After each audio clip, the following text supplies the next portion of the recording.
அனைவருக்கும் வணக்கம். வாழ்க வையகம். இந்த ஆனந்த சங்கமத்திற்கு வந்திருக்கீங்க, ரொம்ப சந்தோஷம்.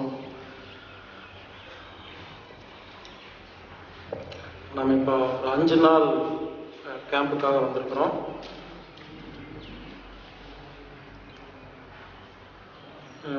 இது ஒரு நோயை குணப்படுத்துகிற கேம்புன்னு பல பேர் நினச்சிட்டு இருப்பாங்க. அனாட்டாமிக் தெரப்பி, செவி வலி தொடு சிகிச்சைனா இது மூட்டு வலி, முழங்கால் வலி, இடுப்பு வலி, சுகர், பிபி இருந்துச்சுன்னா இங்கே வந்தால் சரியாக போகும் அப்படிங்கிறதெல்லாம் கிடையாது. நாம் இங்கே 5 நாளில் உடம்பை பற்றி மட்டும் பார்க்க போகிறது இல்லைங்க. நான் வந்திருக்கிறது உடம்பை பற்றி மட்டுமே தெரிஞ்சுக்கிட்டா கிடையாது. உடல், மனம், புத்தி,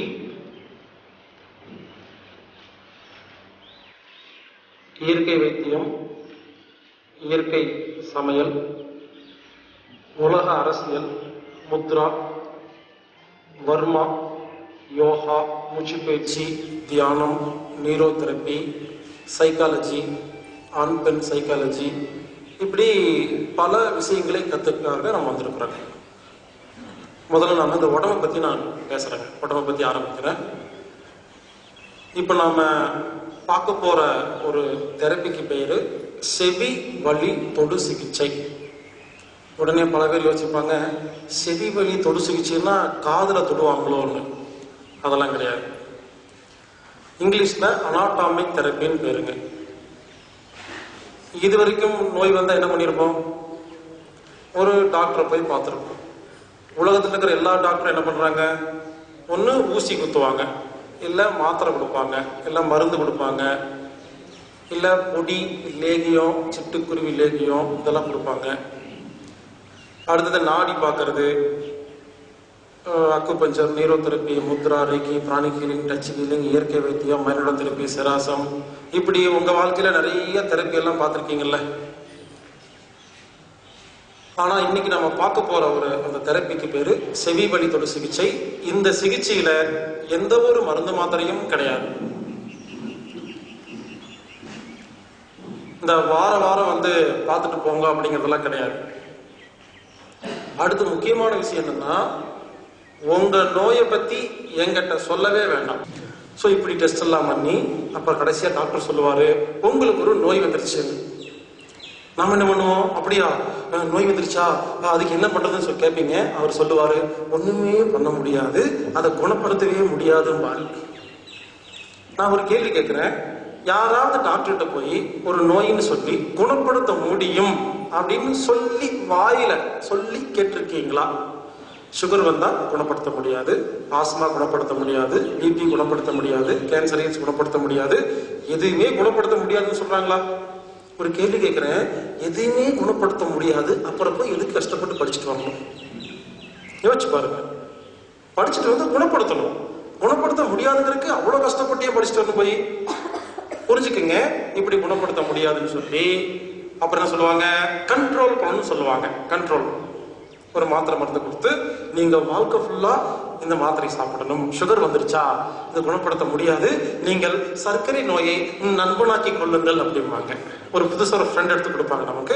உடனே வாங்கிட்டு 15 வருஷம் 50 வருஷமா பல பேர் மருந்து மாத்திரை சாப்பிட்டு இருக்கோமா? இந்த வேலையெல்லாம் இங்க கிடையாது. பாருங்க, இன்னைக்கு நம்ம பார்க்க போற தெரப்பி இருக்கு இல்லையா, சிகிச்சை. பாருங்க, நான் பேசுறது ஒரு சொற்பொழிவு கிடையாது, ஒரு மிமிக்ரி, காமெடி, என்டர்டைன்மெண்ட், சந்தானம் மாதிரி நிகழ்ச்சியும் கிடையாது. இது ஒரு சிகிச்சை. நோய் வந்தா நமக்கு நாமே எப்படி குணப்படுத்திக்கிறது அப்படின்னு புரிஞ்சுக்கங்க. இந்த தெரப்பியில எந்த ஒரு நோயும் குணப்படுத்த முடியாதுன்னு சொல்ல மாட்டாங்க. எல்லாமே குணப்படுத்த முடியும். மருந்து மாத்திரையே கிடையாது. உடனே கேட்பீங்க, அப்ப என்ன பண்ணுவீங்கன்னு. பாருங்க, உங்க நோயை எங்கிட்ட சொல்லக்கூட வேண்டாங்க. சொல்லக்கூட வேண்டாமா? அப்புறம் என்னதான் பண்ணுவீங்க? நாடியும் பார்க்க மாட்டீங்களாமா, மருந்து மாத்திரை கொடுக்க மாட்டீங்களாமா, நோயை பேரை சொல்லி என் கதையை கூட கேட்க மாட்டீங்களாமா, அப்புறம் என்னதான் பண்ணுவீங்கன்னு கேட்டா, ஒன்றும் இல்லைங்க, இந்த மாதிரி நீங்க எல்லாம் உட்காந்துக்கணும். நான் மைக்கு பிடிச்சு பாருங்க, இதே மைக், இதே இடம், இதே ஆள், நான் தான் 5 நாள் தொடர்ந்து பேசுவேன். அதான் ட்ரீட்மெண்ட். என்னது 5 நாள் தொடர்ந்து பேசுவீங்களா? ஒரு ப்ரொஜெக்டர், பவர் பாயிண்ட் அதெல்லாம் கிடையாது. நடுவில் குரூப் டான்ஸ், என்டர்டைன்மெண்ட், மிமிக்ரி அதெல்லாம் கிடையாது. ஒண்ணுமே இல்லையா? என்னப்பா, நாங்க ஏற்கனவே நோயோட நொந்து போய் நூடுல்ஸ் ஆகி கஷ்டப்பட்டிருக்கும் பொழுது யாரோ ரெஃபர் பண்ணாங்கன்னு சொல்லி இருக்கிற வேலை வெட்டியெல்லாம் விட்டு லீவ் எல்லாம் போட்டு ஃபிளைட்டு ட்ரெயின்லாம் பிடிச்சி இங்க வந்து உட்கார்ந்தா, தம்பி நீ மைக்கு பிடிச்சி 5 நாள் மொக்க போடுவியாமா? நாங்கெல்லாம் உட்காந்து கேட்கணுமா? இது மிகப்பெரிய தண்டனை. பார்க்கும் போதே தெரிஞ்சது இது வந்து அந்தமான் ஜெயில் மாதிரி தான் இருந்துச்சு. அதே மாதிரி தான் இருக்குது. சில பேர் யோசிப்பீங்க, எனக்கு இந்த மூஞ்சி பார்த்தா கண்டுபிடிச்சிடுவேன். நமக்கு என்னங்க, நோய் குணமானா போதும் இல்ல? ஒருவேளை நான் பேசி பேசி உங்க நோய் குணமானா ஒத்துக்க மாட்டீங்களா? நமக்கு என்ன, நோய் குணமானா போதுங்க. இங்க பாருங்க, நான் உங்க நோயெல்லாம் குணப்படுத்த போறது இல்லைங்க, புரிஞ்சுக்குங்க. எனக்கு ஒரு நோய் வந்தா நான் டாக்டர்கிட்ட போக மாட்டேன், நானே என்ன குணப்படுத்திக்குவேன். அப்போ எனக்கு என்னமோ ஒரு வித்தை தெரிஞ்சிருச்சா? ஒண்ணு இல்லைங்க. அந்த வித்தையை இங்க இருக்கிற எல்லாத்துக்கும், படிச்சவங்க படிக்காதவங்க, பாட்டி தாத்தா, சயின்டிஸ்ட், டாக்டர், யாரா இருந்தாலும் சரிங்க, எல்லாத்துக்கும் புரியுற மாதிரி லோக்கல் லாங்குவேஜ்ல நான் பேசுவேன். அதை நீங்க கேட்கணும். ஒண்ணு இல்லைங்க. உடம்புன்னா என்ன, ரத்தம்னா என்ன, உறுப்புகள்னா என்ன, நோயின்னா என்ன, நோய் வரும்பொழுது நம்ம உடம்புக்குள்ள என்ன ரியாக்ஷன் நடக்குது, மருந்து மாத்திரை என்ன பண்ணிட்டு இருக்கிறாங்க, இல்லை ஒவ்வொரு சிகிச்சையும் அக்குபஞ்சர், யோகா, மூச்சு பயிற்சி என்ன பண்ணுது, ஏன் யாராலையும் குணப்படுத்த முடியல, நமது நோயை நாமளா எப்படி குணப்படுத்திக்கிறதுங்கிற அந்த ரகசியத்தை, எனக்கு தெரிஞ்ச ரகசியத்தை உங்களுக்கு சொல்லி கொடுக்கறதுக்கு 2 நாள் ஆகுதுங்க. அவ்வளவுதாங்க. முதல் 2 நாள் உடம்பு, மற்ற 2 நாள் மற்ற விஷயங்கள் தான் கணக்கு. அப்போ 2 நாள்ல மொத்த உடம்பை பத்தி நான் பேசியே புரிய வச்சிருவேங்க. உடனே பழக்கத்துக்கு சந்தேகம், என்னப்பா மூட்டு வலிக்குதாமா, நீ உட்காந்து பேசினா ஏன் மூட்டு வலி எப்படி குணமாகும்னு கேட்டா, ஒண்ணு இல்லைங்க. இப்போ இங்க உட்கார்ந்து இருக்கீங்கல்ல, ஒரு பாம்பை தூக்கி வீசுறேன், என்ன பண்ணுவீங்க? எல்லாரும் அங்க ஓடி போயிருவீங்க, இங்க பாதி பேர் ஓடி போயிருவீங்க. ஆனா ஒருத்தர் மட்டும் உட்கார்ந்து இருப்பாங்க. அவர் யார் தெரியுமா? பாம்பாட்டி. அவர் ஏன் ஓட மாட்டேங்கிறாரு? அவருக்கு பாம்பை பத்தி தெரியும், பயம் இல்லை. ஒரு விஷயம் புரிஞ்சுக்குங்க, எதை பத்தி தெரியுமோ அதில் பயம் இருக்காது. அப்போ உடம்புன்னா என்ன, உறுப்புகள்னா என்ன, ரத்தம்னா என்ன, நோயின்னா என்ன தெரியலையா? அப்ப நோய் வந்தா பயம் வருது. நம்ம என்ன பண்றோம்? பயந்து போய் டாக்டர்கிட்ட ஓடுறோம். அவருக்கும் ஒன்றும் தெரியாதனால அவரு 10 வருஷம் 15 வருஷம் மாத்திரை கொடுத்துட்டு இருக்கிறாரு. அவருக்கு தெரிஞ்சாலும் குணப்படுத்துவாரா? புரிஞ்சுக்குங்க. புரிதல் மூலமாக நோய்களை குணப்படுத்துறது எப்படி? என்ன பொறுத்திருக்கு நோய்ங்கிறது என்ன தெரியுமா? அஞ்ஞானம். உடம்பு பத்தி தெரியல, இதுக்கு பேர் நோய். சிகிச்சைன்னா என்ன? ஞானம். ஒரு விஷயத்தை பத்தி, உடம்பு பத்தி தெரிஞ்சுக்கிட்டா அதுக்கு பேர் சிகிச்சைங்க. சோ ஆரம்பத்துல ஏற்கனவே டிவிடி புக்கு படிச்சவங்களுக்கு புரியும், புதுசா வந்த பல பேருக்கு புரியாது. இன்னைக்கு நைட்டுக்குள்ள எல்லாம் புரிஞ்சிருங்க. ஆக மொத்தம் மத்தியானத்துக்குள்ளே புரிஞ்சு போயிடும் நம்ம என்ன பண்ண போறோம்னு. ஆக மொத்தம் ஒரு விஷயம் புரிஞ்சுக்குங்க, எங்கிட்ட எந்த ஒரு மருந்து மாத்திரையும் இல்லை. நான் ஒவ்வொருத்தரையும் நாடியெல்லாம் பார்க்க மாட்டேன். உட்காருவீங்க, நான் பேசுவேன், அவ்வளவுதாங்க. நமது உடம்புக்குள்ள ஒரு சுரப்பி இருக்குங்க. அந்த சுரப்பி ஒரு திரவத்தை சுரக்குது. அந்த திரவம் உலகத்தில் உள்ள எல்லா நோய்களையும் குணப்படுத்துது. அந்த சுரப்பியோட பேர் என்ன, அது நம்ம உடம்புக்குள்ள எங்க இருக்குது, அதை எப்படி சுரக்க வைக்கிறது அப்படிங்கிற அந்த ரகசிய டெக்னிக் எனக்கு தெரியும். அதை நான் உங்களுக்கு சொல்லிக் கொடுக்க போறேன். அப்போ அதை சொல்லிக் கொடுத்து எப்ப அது சுரந்துருச்சோ அடுத்த நிமிஷம் உங்க நோயெல்லாம் குணப்படுத்த ஆரம்பிச்சிடும். சோ புரிஞ்சுக்குங்க, நமது நோயை நாம தான் குணப்படுத்திக்கிறோம். வாந்தி, எல்லாரும் யோசிங்க, வாந்தி எப்ப எடுத்தோம்? என்னைக்காவது ஒரு நாள் எப்பாவது வாந்தி வந்திருக்கும். நல்லா யோசிச்சு பாருங்க. டெய்லியுமா வாந்தி வருது? அதே வாந்தி வருது. இப்ப வாந்திங்கிறது நோயா? இப்போ எப்ப வாந்தி வந்திருக்கும்? பஸ்ல, ட்ரெயின்ல, எங்காவது கார்ல போயிருப்போம் நைட்டு ஃபுல்லா. திடீர்னு நைட்டு கார்ல போயிட்டு இருப்போம், சென்னையில இருந்து திண்டுக்கலுக்கு வந்துட்டு இருந்திருக்கும். 5 days கேம்புக்கு நைட்டு ஃபுல்லா ஓட்டிட்டு வந்திருப்போம். நடுவில் 12 மணிக்கு மாமன்றூர் பக்கத்துல வரும் பொழுது கொத்து பரோட்டா போட்டுருப்பாங்க, டிங் டிங் டிங்னு. உடனே பார்த்து ஆசை வந்திருக்கும், ஐயோ கொத்து பரோட்டா நிறுத்திருப்போம். அவன் நைட்டு கெட்ட எண்ணெயில நேத்து வச்ச புரோட்டாவை கொத்து போட்டு கொடுத்துருப்பான். நமக்கு அறிவில்லாம தின்றுப்போம். நல்லா கேட்டுக்கங்க, நமக்கு அறிவில்லாம சாப்பிட்டுருப்போம். ஆனா வயிற்றுக்கு அறிவோட சாப்பிடும். வயிற்றுக்குள்ள அறிவு இருக்குங்க. இந்த வயிற்றுக்குள்ள ஒரு சென்சார் இருக்கு. அது என்ன பண்ணும்னா, நாம சாப்பிடுற சாப்பாடு இருக்கு இல்லைங்களா, நல்லதா கெட்டதா, தேவையா தேவையில்லையா, அளவு அதிகமா கம்மியான்னு ஆராய்ச்சி பண்றதுக்குன்னு வயிற்றுக்குள்ள டீம் இருக்குங்க. இந்த வயிறு என்ன பண்ணும், நம்ம எதை சாப்பிட்டாலும் ஜீரணம் பண்ணாது. சாப்பிட்ட உடனே ஹைட்ரோகுளோரிக் ஆசிட் பெப்சின்ல சுரந்து ஜீரண வேலை ஆரம்பிச்சிடும். ஆனா வயிற்றுக்குள்ள அந்த சென்சார் இருக்கு இல்லையா, அது என்ன பண்ணும், யோசிச்சு யோசிச்சு யோசிச்சு இந்த சாப்பாடு நல்லதா கெட்டதா ஆராய்ச்சி பண்ணும் பொழுது கெட்ட புரோட்டா, கெட்ட எண்ணெய், நைட்டு 12 மணி அப்படின்னு சொல்லி கண்டுபிடிச்சு, ஓஹோ இதை சாப்பிட்டா இவருக்கு எல்லா நோயும் வரும் சொல்லி வயிறு பாருங்க எவ்வளவு புத்திசாலித்தனமா யோசிச்சு இதை ஜீரணம் பண்ணக்கூடாது, இது ஜீரணமாய் உள்ள போச்சுன்னா உடல் கிட்னிக்கு எல்லாம் நிறைய பாதிப்பு ஏற்படும், இது இங்கேயே தூக்கி வெளியே வீசலாம் சொல்லி வயிறு ஆராய்ச்சி பண்ணி ஐயோ இந்த சாப்பாடை சாப்பிடாதீங்க ஜீரணம் பண்ணாதீங்கன்னு கத்தும். இவர் என்ன பண்ணுவாரு, ஓகே வயிறு சொல்லிட்டு டக்குன்னு என்ன பண்ணுவாரு, நம்ம உடம்புக்குள்ள சுரப்பி இருக்குது, அதுக்கு பேர் என்ன, வாமிட் கிளாண்ட். தமிழ்ல சொல்லிட்டுங்களா, வாந்தி சுரப்பிங்க. நீங்க தயவு செஞ்சு இங்கிலீஷ் பேர்ல ஞாபகம் வச்சுக்காதீங்க, தேவையே இல்லை. நம்ம பாசையில சாதாரணமா பேசிட்டு போனா போதும், புரிஞ்சுக்குங்க. புரியுதா இல்லையாங்கிறதா முக்கியம். டெக்னிக்கல் டேர்ம் எல்லாம் ஞாபகம் வைக்க வேண்டிய அவசியம் இல்லை. வயிறு என்ன பண்ணும், அந்த வாந்தி சுரக்க வைக்குமா, வாந்தி சுரப்பி வந்து என்ன பண்ணும், ப்ளீஸ் இந்த ஜீரண சுரப்பெல்லாம் ஆஃப் பண்ணுங்க ப்ளீஸ், உங்களுக்கு வேலையெல்லாம் கிடையாது, இது ஜீரணம் பண்ண வேண்டிய சாப்பாடுல சொல்லி இன்ஃபார்ம் பண்ணோன்னே எல்லாமே ஆஃப் ஆயிடும். அப்புறம் பார்க்கணும். அப்புறம் என்ன பண்ணும், பாருங்க நைட்டு சாப்பிடும் போது 2 புரோட்டா 2 டம்ளர் தண்ணி குடிச்சிருப்போமா, காலைல வாந்தி வரும்போது பாருங்க 2 புரோட்டாவும் 10 டம்ளர் தண்ணி வரும். பாத்துருக்கீங்களா? 8 டம்ளர் எங்க இருந்து வந்துச்சுன்னு கேட்டீங்கன்னா, இந்த சுரப்பி என்ன பண்ணும், உடம்புல இருக்கிற எல்லா தண்ணி எடுத்து வயிற்றுல ஊத்திடும். அதை விட முக்கியமான விஷயம், யூரின் எடுத்து வயிற்றுல ஊத்திடும். நீங்க வாந்தி வரும்போது யாராவது செக் பண்ணி பாருங்க, யூரின் ரொம்ப கம்மியாகும். ஏன் தெரியுமா, உடம்புக்கு யூரின் தண்ணியில வித்தியாசம் கிடையாது, அதுக்கு தண்ணி அவ்வளவுதான். அப்ப யூரின் வழியா போற தண்ணி எடுத்து வயிற்றுல ஊத்துனா தானே வயிறு கொஞ்சம் தண்ணி வரும், அப்ப அதுக்கு உள்ள ஊத்திடும். அதை விட இன்னொரு விஷயம் என்னன்னா, நான் சாப்பிடும் போது 2 இன்ச்சுக்கு சாப்பிட்ட புரோட்டா வாந்தி வரும்போது பாருங்க குட்டி குட்டியா வந்திருக்கா, இது யோசிக்கும், இப்படி குண்டு குண்டா எப்படித்தான் இந்த குட்டி தொண்டை வழியா உள்ள வந்துச்சோ தெரியல அப்படின்னு சொல்லி உட்காந்து கட் பண்ணும், தூக்கி வெளி வீசல் கட் பண்ணுது, நம்ம உள்ள போடும் போது அப்படி முழுங்கிடும். அது கட் பண்ணி தண்ணி எல்லாம் ஊத்தி வேகமா தூக்கி வீசும்போது தொண்டையெல்லாம் மாட்டிக்குமா, அதுக்கு லூப்ரிகேஷன் ஆயில் எல்லாம் ஊத்தி ரெடி பண்ணி, எங்க நமக்கு தெரிஞ்சா நாம வாந்தி எடுக்க மாட்டோமோ சொல்லி நமக்கே தெரியாம எல்லா வேலையும் பண்ணி முடிச்சுட்டு ரெடி 1 2 3 அது வாந்தி வந்துடும். அப்புறம் தான் நமக்கே தெரியும் வாந்தி எடுத்துட்டோம்னு. அப்ப யோசிச்சு பாருங்க, நமக்கு தெரியாம நமது உடம்பு வயிறு எவ்வளவு புத்திசாலித்தனமா எவ்வளவு சூப்பரா பிளான் பண்ணி வாந்தி எடுக்குதா இல்லையா, இதுக்கு பேர் நோயின்னு பேர் இருக்குமா? உடம்பு சூப்பரா வேலை செய்யுதுங்க, அது கழிவை தூக்கி வெளியே வீசுது. ஆனா நாம என்ன பண்ணுவோம், வாந்தி வர மாதிரி இருந்தா போதும் அப்படியே கார் ஓட்டி போயிட்டே இருப்போம். திடீர்னு அப்படியே கார் நிக்க ஒரு மெடிக்கல் ஷாப்ல ஓடி போய் வாந்தியை நிறுத்துறதுக்கு மாத்திரை கொடுங்க அவரும் கொடுப்பாரு, அதை எடுத்து வாயில போட்டு போயிடுது, தண்ணி ஊற்றுமே வாந்தி வராது. நான் கேட்கிறேன், யாராவது வாந்தி எடுத்து அதை எடுத்து மறுபடியும் சாப்பிடுவோமா? யோசிச்சு பார்க்கறதுக்கு எப்படி இருக்கு, ரெண்டும் ஒண்ணுதான். வாந்தி வர மாதிரி இருக்கும் பொழுது வாந்திக்கு யாராவது நிறுத்துறதுக்கு மாத்திரை சாப்பிட்டா என்ன தெரியுமா அர்த்தம், வாந்தியை மறுபடியும் சாப்பிட்டீங்கன்னு அர்த்தங்க. 1 செகண்ட் விட்டுருந்தா இந்நேரம் வாந்தி வந்திருக்குமா?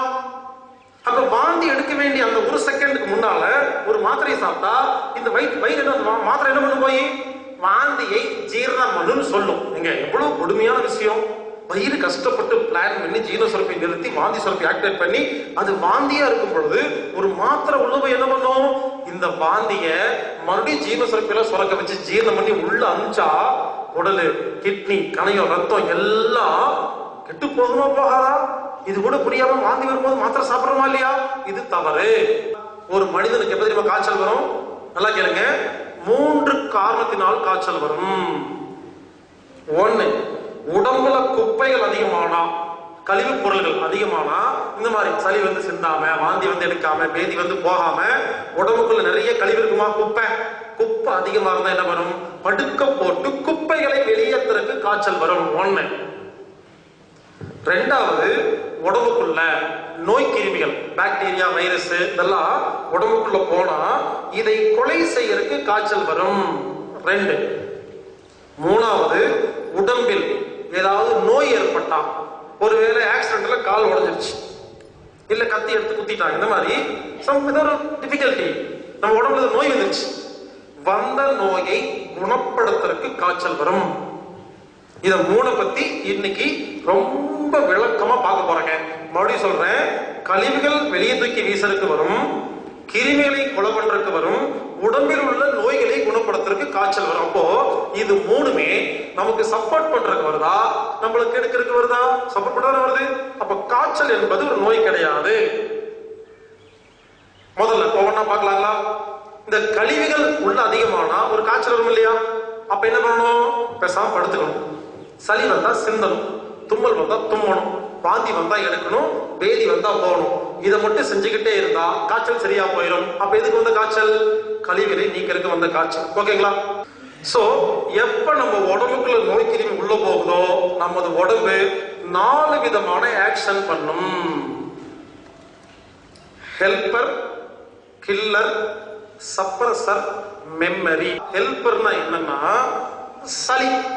முதல்ல எப்பவாவது பாருங்க, காய்ச்சல் வர்றதுக்கு முன்னால முதல்ல சளி பிடிக்குங்க. சளின்னா என்ன? சும்மா இல்லைங்க. ஒருவேளை நான் ஒரு 100 பாக்டீரியா எடுத்து உங்க மூக்குல உள்ள விடுறேன், உள்ள விட்டு அடுத்த சளி பிடிச்ச உங்களுக்கு. ஏன்?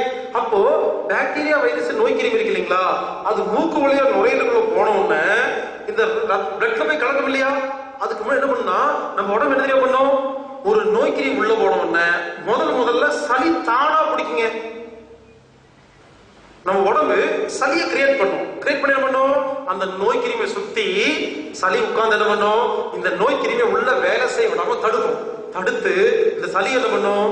மெதுவா கூட்டிட்டு வந்து மூக்கு வழியா வெளியே விடும். நான் சொன்ன பாத்தீங்களா? எப்பெல்லாம் மூக்கு ஒழுகுதோ, எப்பெல்லாம் சளி பிடிக்குதோ, ஏன் எதுக்குன்னு ஒண்ணுமே கேட்காம அதை சிந்திட்டா யாருக்கும் காய்ச்சலே வராதுங்க. ஏன்னா நமது உடம்பிற்கு போற எல்லா நோய் கிருமியும் உடனே வெளியே கொண்டு வருது சளி. நாம என்ன பண்றோம்? அதை பிடிச்சி இழுக்கிறோமா, இழுத்து உள்ள வர்றோமா? இப்படி உள்ள விடும் பொழுது அது உள்ள போய் என்ன பண்ணுது? உடைச்சுக்கிட்டு போய் காய்ச்சலை ஏற்படுத்துது. அது போய் நிறைய காய்ச்சலை ஏற்படுத்தல, நிறைய நோய்களை உண்டு பண்ணுது. சில நோய் கிருமி இருக்குங்க, சளிக்கெல்லாம் பயப்படாது, சளியை பிடிச்சிட்டு உள்ள போகும். நம்ம உடம்பு என்ன பண்ணும் பாருங்க. ஹெல்பர் அப்படிங்கிறது சளி. ஹெல்பர்ங்கிறது சளி பார்த்தோமா? ஹெல்பர்லயே வேலையை முடிச்சுட்டா நமக்கு பிரச்சனை இல்லையா? இப்படி ஹெல்பரால முடிக்க முடியாத பொழுது அடுத்தது கில்லர் அப்படிங்கிற ஒரு மருந்து சப்ளை பண்ணணும். நல்லா கேட்டுக்கங்க. நம்ம உடம்புல தைமஸ் சுரப்பி, மண்ணீரல், கல்லீரல், எலும்பு மஜ்ஜைகள், ரத்தத்தில் வெள்ளை அணுக்கள், இவங்க தான் முக்கியமான நோயை எதிர்த்து போராடுற டாக்டர்ஸ். தைமஸ் சுரப்பி, கல்லீரல், மண்ணீரல், எலும்பு மஜ்ஜைகள், ரத்தத்தின் வெள்ளை அணுக்கள், WBC, phone marrows, liver, spleen, thymus, இவங்கெல்லாம் ஒன்று சேர்ந்து என்ன பண்ணுவாங்க? அந்த நோய் கிருமி கொலை பண்றதுக்கு ஒரு மருந்து வேணுமா? அந்த மருந்தை நமது உடம்பு சொந்தமா ஆராய்ச்சி பண்ணி கண்டுபிடிக்குங்க. நமது உடம்பு முதல்ல நோய் கிருமிக்கு எதிராக சளி அனுப்புது. அதுல நோய் கிருமி சாகலைன்னா கில்லர் அப்படிங்கிற மருந்து அனுப்புது. இந்த உடம்பு என்ன பண்ணுது?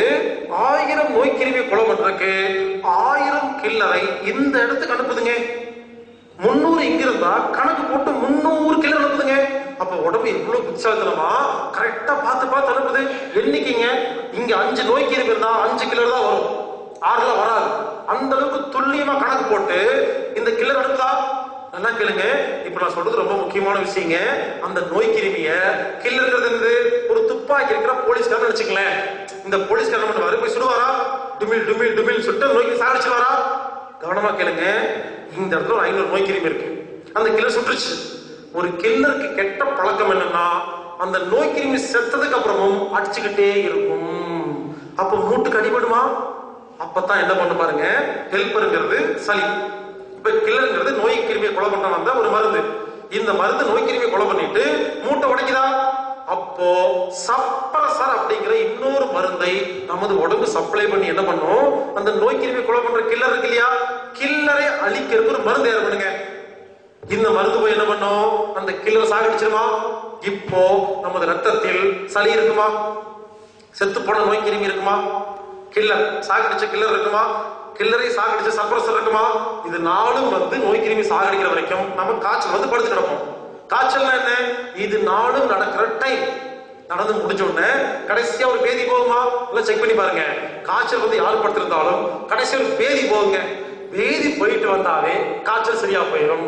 அந்த பேதி எப்ப வரும்? இந்த ஹெல்பர், கில்லர், சப்ரசர் 3 வேலை முடிச்சாதான் பேதி வரும்.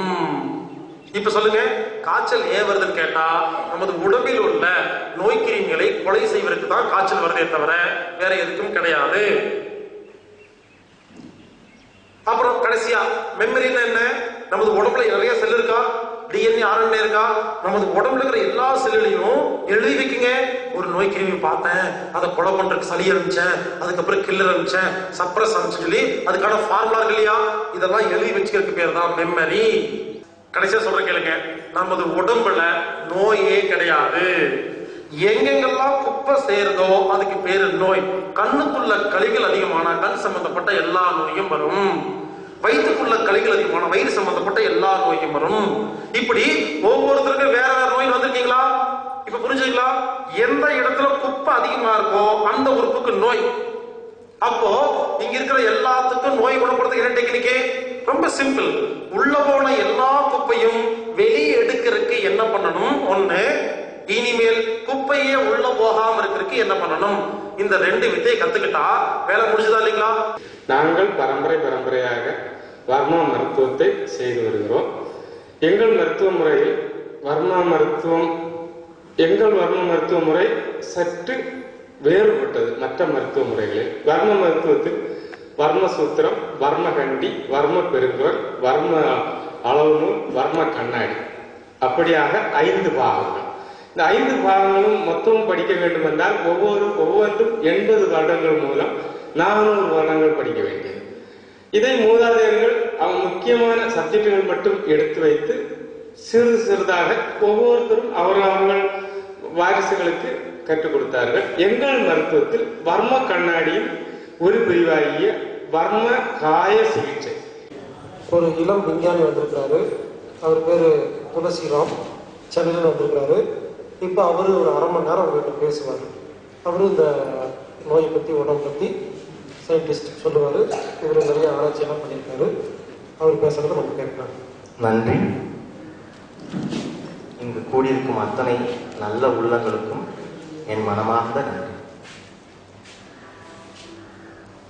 எல்லா மனிதர்களுக்கும் சுகம் வேணும் இல்லையா? இந்த சுகத்துக்காக தான் எல்லா மனிதர்களும் ஓடிட்டே இருக்கும். எதுலையாவது சுகம் கிடைக்குமா, எந்த இடத்துக்காக போனா சுகம் கிடைக்குமா அப்படின்னு சொல்லிட்டு எங்கெங்கயோ ஓடிக்கிட்டே இருக்கும். பாதையில ஓய்வே இல்லாம ஓடிக்கிட்டே இருக்கும். அப்படி இந்த சுகத்துக்காக சின்ன வயசுல இருந்து நம்ம படிக்கிறோம், வேலைக்கு போறோம், சம்பாதிக்கிறோம், கல்யாணம் பண்ணிக்கிறோம். எத்தனையோ விஷயங்கள்ல எங்கேயாவது ஒரு இடத்துல சுகம் கிடைக்குமான்னு நினைச்சுதானே போயிட்டு இருக்கோம். யாராவது எப்பவுமே நான் ஆனந்தமா இருக்கேன்னு சொல்ல முடியுமா? கை தூக்க முடியுமா? யாராவது ஒருத்தர் நான் எப்பவுமே பரம ஆனந்தத்துல இருக்கேன் அப்படின்னு சொல்லி கை தூக்க முடியுமா? இதுக்காக நாங்க நிறைய ஆராய்ச்சி பண்ணியிருக்கோம்.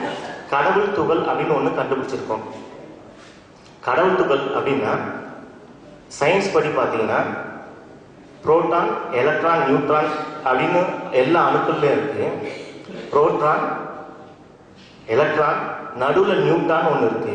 இந்த நியூட்ரான் எடுத்தா சில முக்கியமான அணுக்கூறுகள்ல ஃபியூஷன் நடக்கும்னு சொல்லிட்டு அதுதான் இன்னைக்கு அட்டாமிக் எனர்ஜில யூஸ் பண்றாங்க. ஃபியூஷன் நடக்கும். புரோட்டான், எலக்ட்ரான், நடுவுல இருக்கிற நியூட்ரான் எடுத்தா ஃபியூஷன் நடக்கும்.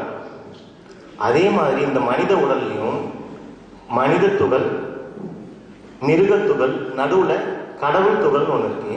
இந்த கடவுள் துகளை நம்ம சின்ன வயசுல இருந்து எடுக்கப்பட்டிருக்கு. புரோகிராமிங் தப்பாயிருக்கு. அப்படி புரோகிராமிங் தப்பாகும் போது தான் இந்த கடவுள் துகள் நம்மளை விட்டு வெளில வர்றதுனால தான் நமக்கு நோயும் பரம ஆனந்தமும் இருக்க முடியல. இப்போ மனித மூளைக்கும் சரி, மனதுக்கும் சரி, ஆனந்தமும் ஆரோக்கியமும் இல்லாததுக்கு மனிதன் நிறைய போதையில அடிமையாயிருக்கான். அப்படி அந்த போதையில ஒரு டாப் 10ல 4 போதை முக்கியமான போதை இருக்கு. அந்த 4 போதையை ஃபர்ஸ்ட் பார்த்துருவோம். ஏன்னா டைம் ரொம்ப கம்மியா இருக்கிறதுனால இந்த 4 போதையில 4வது இடத்துல இருக்கிற முக்கியமான போதை இருக்குங்க.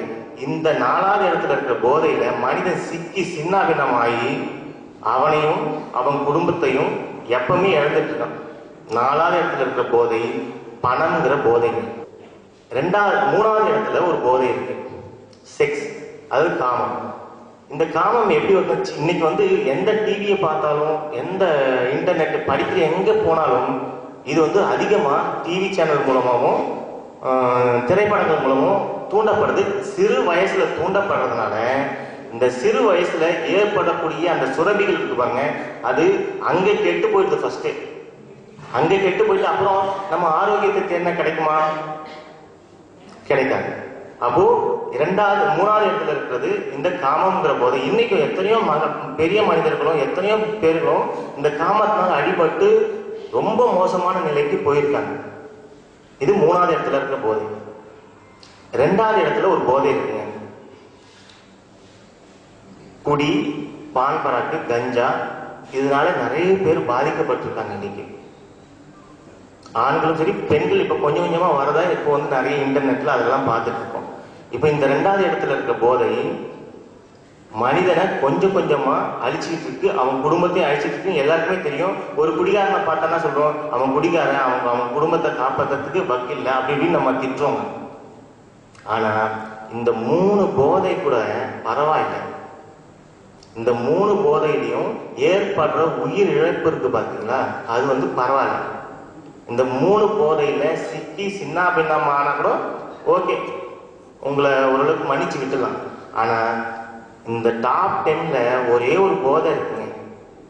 இந்த ஒரு போதையினாலதான் மனிதனுடைய வாழ்க்கை, அவனுடைய சந்தோஷம், அவனுடைய ஆரோக்கியம் எல்லாமே, அன்பு கூட எல்லாமே இழக்கப்படுது அந்த ஒரு இடத்துல மட்டும்தாங்க. இந்த முதல் இடத்துல இருக்கிற ஒரு போதையினாலதாங்க, சத்தியமா சொல்றேன், இதை சொன்னா நீங்க நம்ப மாட்டீங்க, இந்த போதை ஒரு மனிதனுக்குள்ள வந்துருச்சுன்னா நிச்சயமாங்க இந்த 3 போதையும் உள்ள வந்துருங்க ரொம்ப ஈஸியா. 100% இந்த 3 போதையும் ஒரு மனிதனுக்கு உள்ள வர்றதுக்கு இந்த முதல் இடத்துல இருக்கிற ஒரு போதை தான் காரணம். அப்படின்னா அது என்ன போதைனா உணவுங்க. நம்புறீங்களா? நிச்சயமாங்க, உணவுனால ஏற்படக்கூடிய இந்த தொல்லை தான் நமக்கு இத்தனை போதைக்கும் காரணம். அதனால நம்ம எல்லாருமே நம்மளுடைய எண்ணங்கள் என்ன இருக்கணும், இனி அடுத்து நம்ம எப்பவுமே கடவுள்கிட்ட வேண்டாதது ஒன்னே ஒண்ணுதான் வேண்டணும். ஆனந்தமா இருக்கணும், ஆரோக்கியமா இருக்கணும், அன்போடு இருக்கணும். இது மட்டும் 3மே நீங்க எப்பவும் வேண்டிக்கிட்டே இருங்க. ஏன்னா வேண்டதுங்கிறது நம்ம ஒவ்வொரு செல்லிலும் பதிவு ஏற்படணுங்க. கடவுள் கிட்ட வேண்டது ஒரு விஷயம். இது இன்னும் கொஞ்சம் ஆழ்ந்த சயின்ஸ்ல போய் பார்த்தீங்கன்னா ஒவ்வொரு செல்லும் நீங்க ப்ரோக்ராம் பண்ணணும். என்ன, எனக்கு இறைவா எனக்கு ஆனந்தம் வேண்டும், ஆரோக்கியம் வேண்டும், அன்பு வேண்டும் சொன்னீங்கன்னா இந்த 3ம் நீங்க எங்கேயாவது கொஞ்சம் இழந்துருந்தீங்கன்னா அது சம்பந்தப்பட்ட ஆள் உங்களை தேடி வருவாங்க என்று சொல்லி நிறைவா முடிக்கிறேன். ரொம்ப நன்றி இந்த வாய்ப்பு கொடுத்தீங்க. மிக்சியில தான் இல்லை மிக்சிலேயே போட்டு உடைச்சிடலாம், நேவாயிரும். ஊற வைக்க வேண்டாம், சும்மா வரலாவே உடைச்சிருங்க. உடைச்சிட்டு தேங்காய் பால் இருந்தால் தேங்காய் பால் விட்டு ஊற வைக்கலாம். தேங்காய் இல்லைன்னா தண்ணியிலே ஊற வச்சு அந்த அவள் எவ்வளோ அளவுக்கு கிண்ணத்தில் உடச்சி வச்சுருக்கோமோ அந்த அளவுக்கு தண்ணி ஊற்றி ஊற வச்சிடணும். லைட்டாக உப்பு போட்டு பெசரி வச்சிருங்க. ஒரு 10 நிமிஷத்துலேயே ஊறிடும். ஊறினோன்னா நல்லா கிளறி விட்டு நாட்டு சர்க்கரை, தேங்காய் துருவல், ஏலக்காய் சேர்த்துக்கோங்க. அவள் புட்டு ரெடி ஆயிரும். அப்போ அவள் பிரியாணி சொல்கிறேன். அவள் பிரியாணிக்கு அதே மாதிரி தேங்காய் பாலில் அவளை ஊற வச்சுக்கணும். அவளை ஊற வச்சுட்டு வெங்காயம், பெரிய வெங்காயம் எடுத்துக்கோங்க. பெரிய வெங்காயம், தக்காளி பழம், இஞ்சி, பூண்டு இதெல்லாம் அரைச்சி வச்சுக்கோங்க. பட்டை கிராம்பு தூள் நுணுக்கி தேவையான அளவு வச்சுக்கோங்க. கேரட்டு, பீன்ஸு இதெல்லாம் சும்மா ஒரு ஆவி காமிச்சு எடுத்து வச்சுருங்க. இந்த தேங்காய் பால் ஊறினதில் பட்டை கிராம்பு தூளை ஃபஸ்ட்டு நல்லா கிளறி விட்டுட்டு அரைச்சி வச்ச விழுது, கேரட்டு, பீன்ஸு எல்லாம் ஒன்றா கொட்டி நல்லா கிளறி விட்டு புதினா, கொத்தமல்லி இலை சேர்த்து வச்சு சாப்பிடுங்க. ஒரு 10 நிமிஷம் கழிச்சு சாப்பிடலாம்.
என் பேர் ஸ்ரீராம்.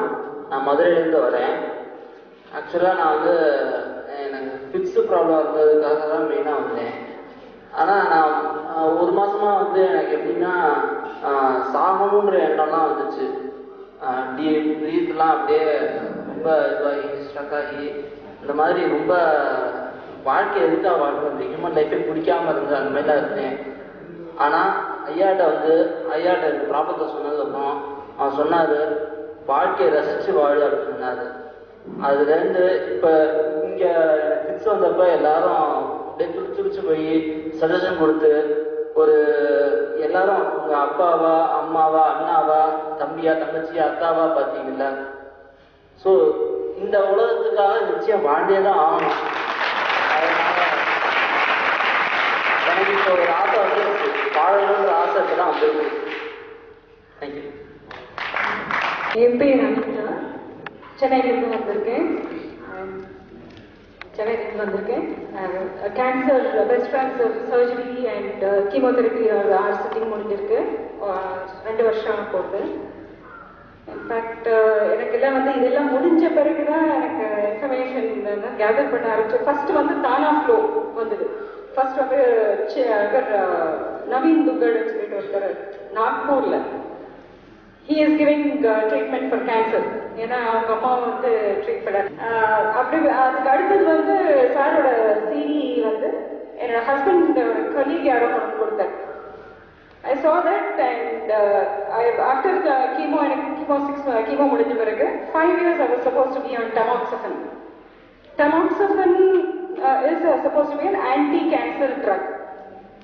அதுக்கப்புறம் இவர சிடி பார்த்த பிறகு we went into to see what are the side effects of tamoxifen. And அது என் டாக்டரும் என் ஹஸ்பண்டும் பார்த்தாங்க. And they said it is just horrible-ங்கிறது மாதிரி மட்டும் சொன்னாங்க. நீ வேணா படிச்சுப்பாரு. உங்க வார்த்தை வந்து it is horrible-ன்னு தெரிஞ்ச பிறகு I don't see a reason why I have to continue having it.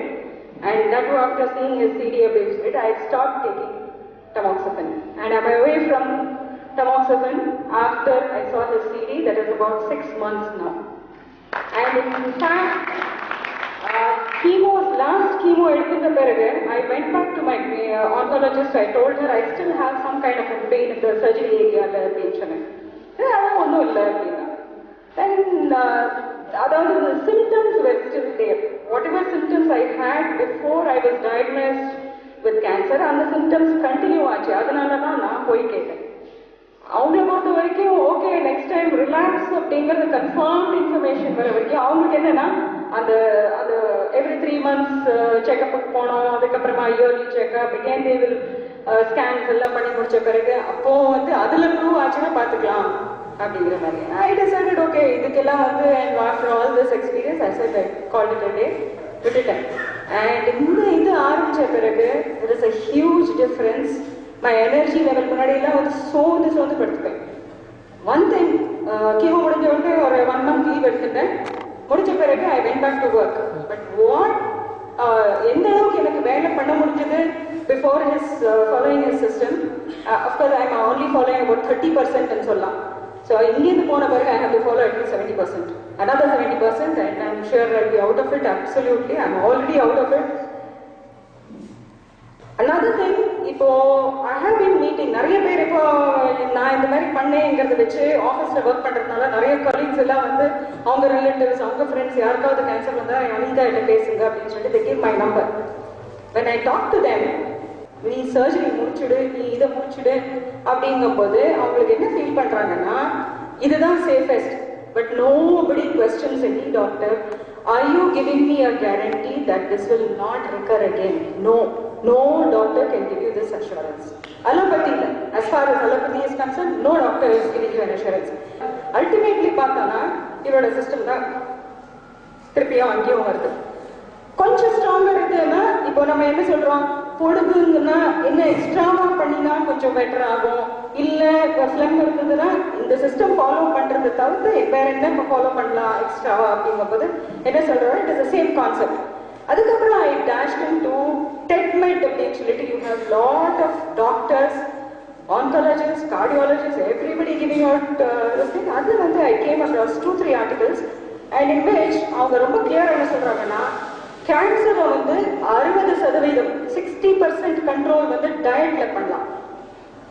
இந்த ட்ரீட்மெண்ட் அதுக்கப்புறமா போஸ்ட் ட்ரீட்மெண்ட் அந்த மெடிசன் ஸ்டாஃப்ல வந்து 30 to 35% சரி பண்ணலாம் அப்படின்னு.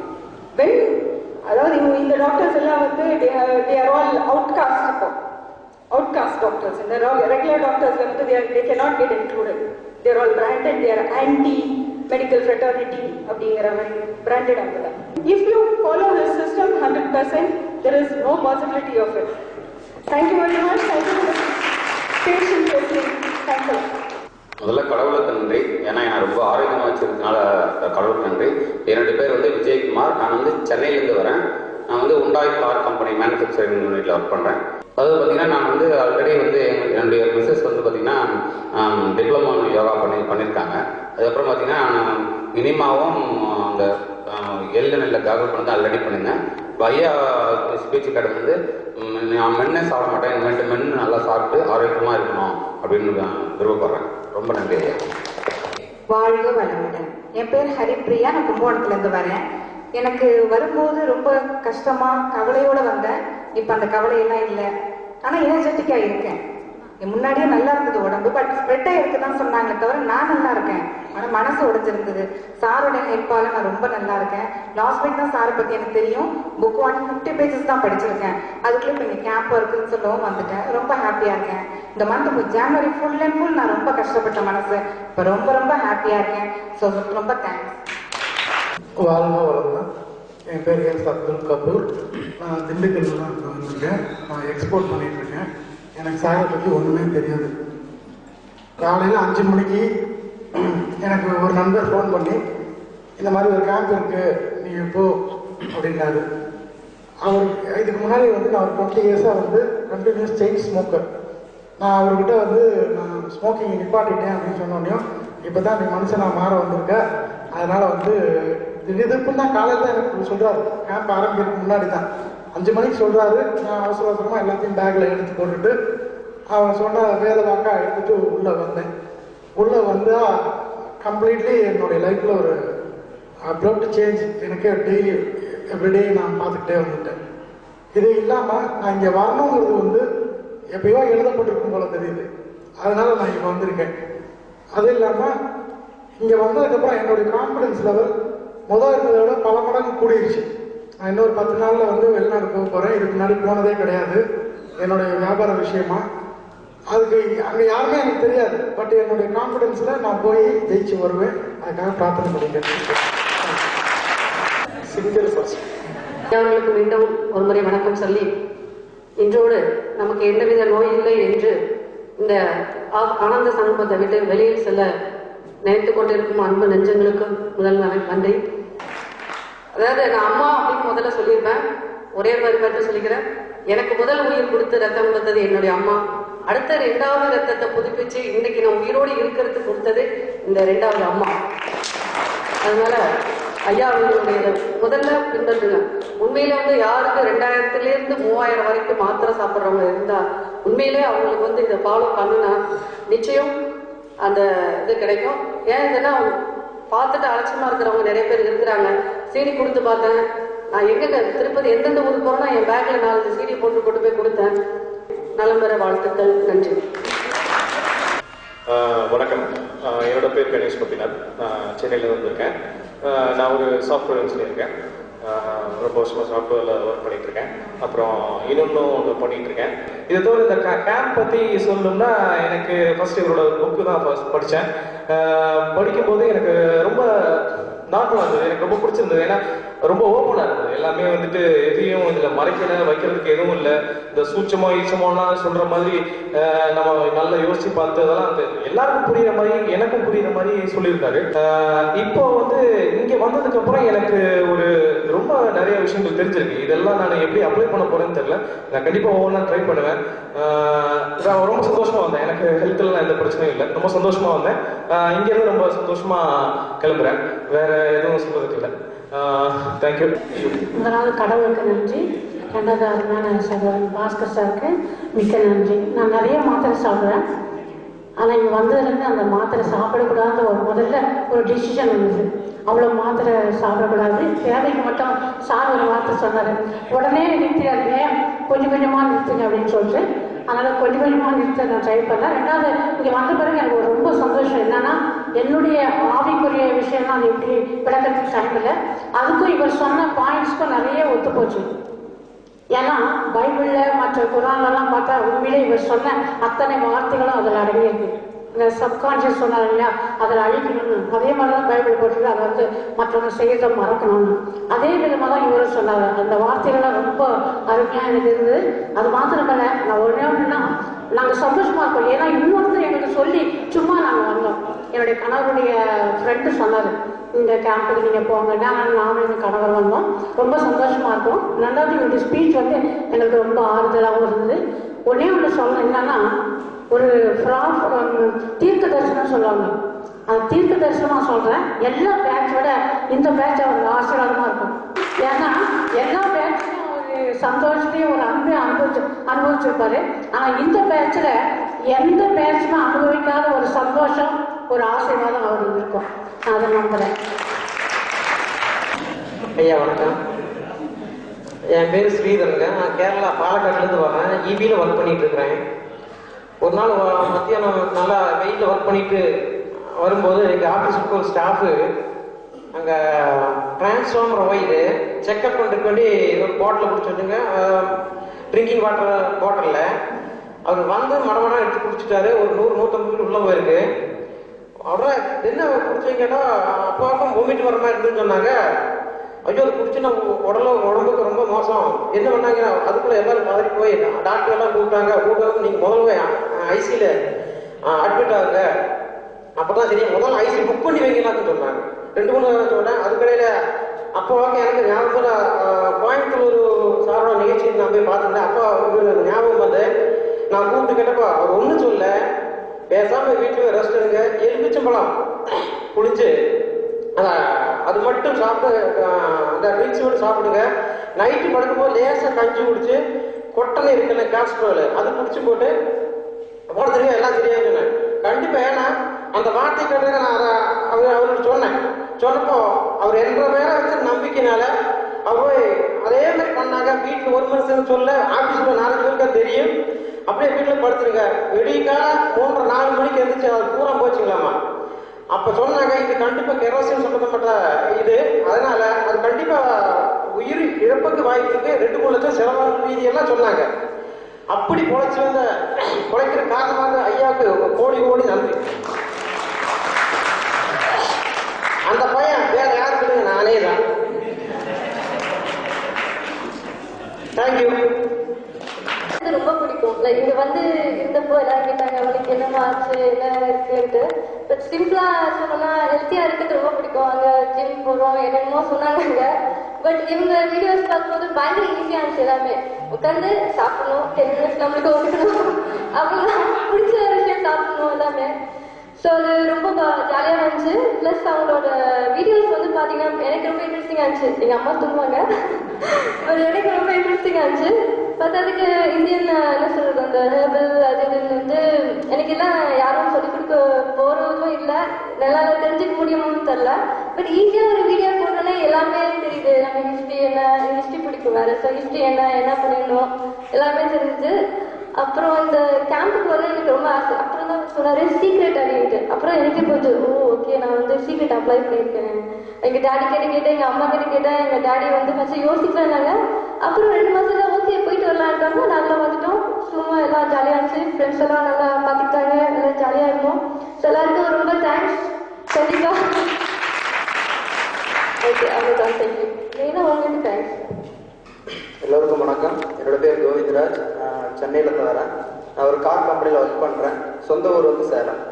எனக்கு சாரை பற்றி தெரியாது. ஆக்சுவலி இந்த ப்ரோக்ராமுக்காக வேண்டி வேற ஒரு 2 பேர் புக் பண்ணியிருந்தாங்க. அவங்க வர முடியாத சூழ்நிலையினால என்ன அனுப்பிச்சிருந்தாங்க.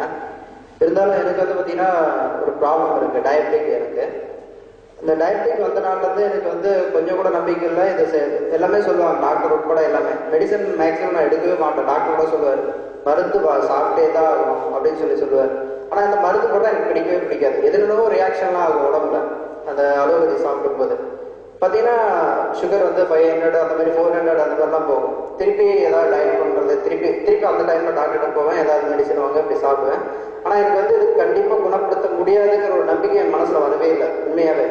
ஆனால் இது ஏதோ ஒரு வகையில் சரி பண்ண முடியும், எப்படின்னு தெரியல. ஏதோ விஷயம் நியூட்ரிஷன் சாப்பிட்ருக்கேன், இதுக்கு முன்னாடி வேற ஒரு ட்ரீட்மெண்ட் போயிருக்கேன். அந்த மாதிரி தேடிட்டு இருக்கும்போது எனக்கு இந்த மாதிரி ஒரு கேம்ப் இருக்குன்னு சொன்னோன்னா நான் கண்டிப்பாக போகணும்னு டிசைட் பண்ணிட்டேன். ஒரு வாரம் லீவ் போட்டு இங்கே வந்திருக்கேன்.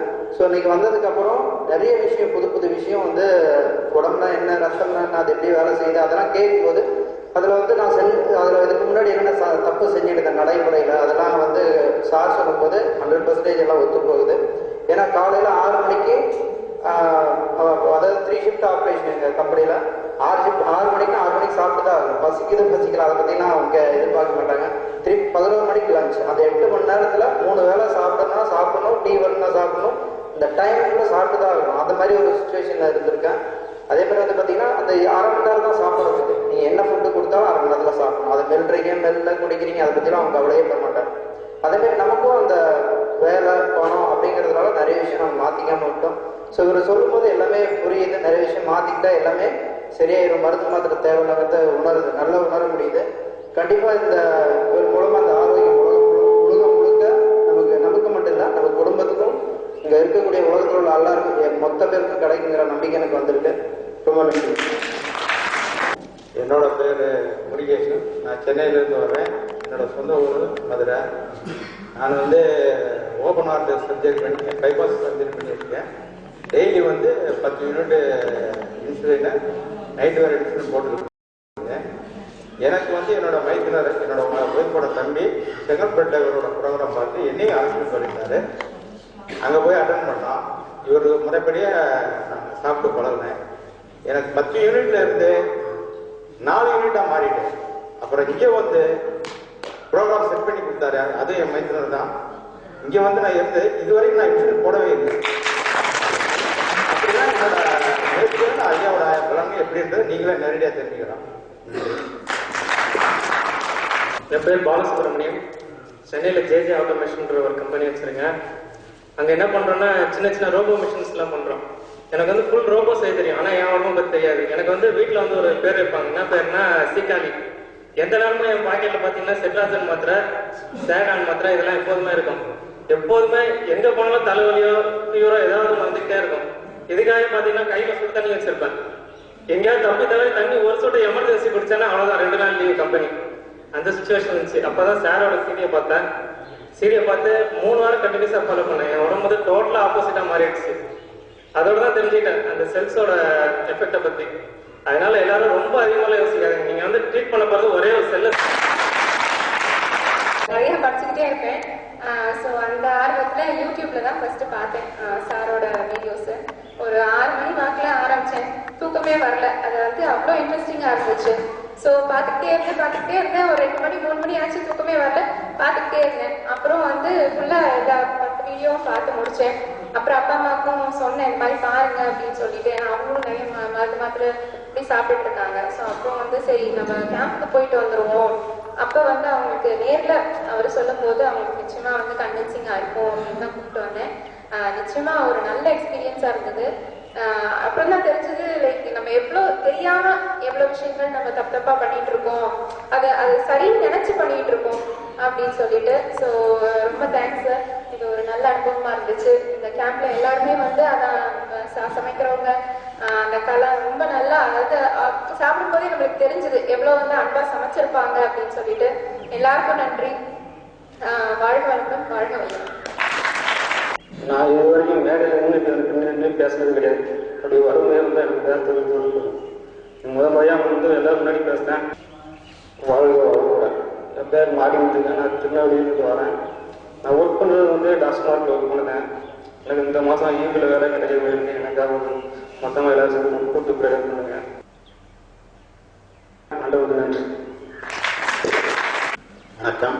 வாழ்க வளமுடன். என் பேர் சீனராஜன், ஓய்வு ஆசிரியர். ஒரு ஆண்டுக்கும் எனது மருமகன் வீட்டில் அவருடைய டிவிடியை பார்த்தோம். அதிலிருந்து சில வகைகள் மட்டும்தான் பின்பற்றி வந்தோம். பிறகு இப்பொழுது நாங்கள் குடும்பத்துடன் வந்திருக்கின்றோம். இப்பொழுது கூறியவர்களும் சில குடும்பத்துடன் வந்திருக்கிறார்கள். இது போன்ற பிரச்சனைகள் ஒரு குடும்பத்தை முடிந்து நல்ல நோய்நொடிகள் எல்லாம் முடிந்து நலமுடன் வாழ்ந்தால் அந்த குடும்பம் நன்றாக இருக்கும். குடும்பம் நன்றாக இருந்தால் அந்த ஊர் நன்றாக இருக்கும். ஊர் நன்றாக இருந்தால் நாடு நன்றாக இருக்கும். மேலும் இந்த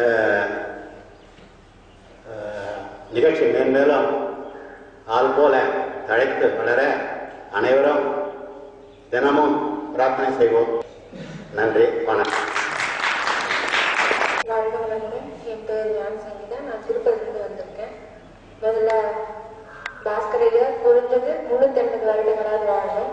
அதுக்கப்புறம் மேக்சிமம் அவரோட விரும்புவோம். 3000 வருஷமா வச்சுருந்தோம். அப்புறம் எங்கள் வீட்டில் எங்களுக்கு 2 வருஷத்துக்கு முன்னாடியே பாஸ்கர் சார் தெரியும். கிளாஸ் அட்டன் பண்ணியிருக்கோம்.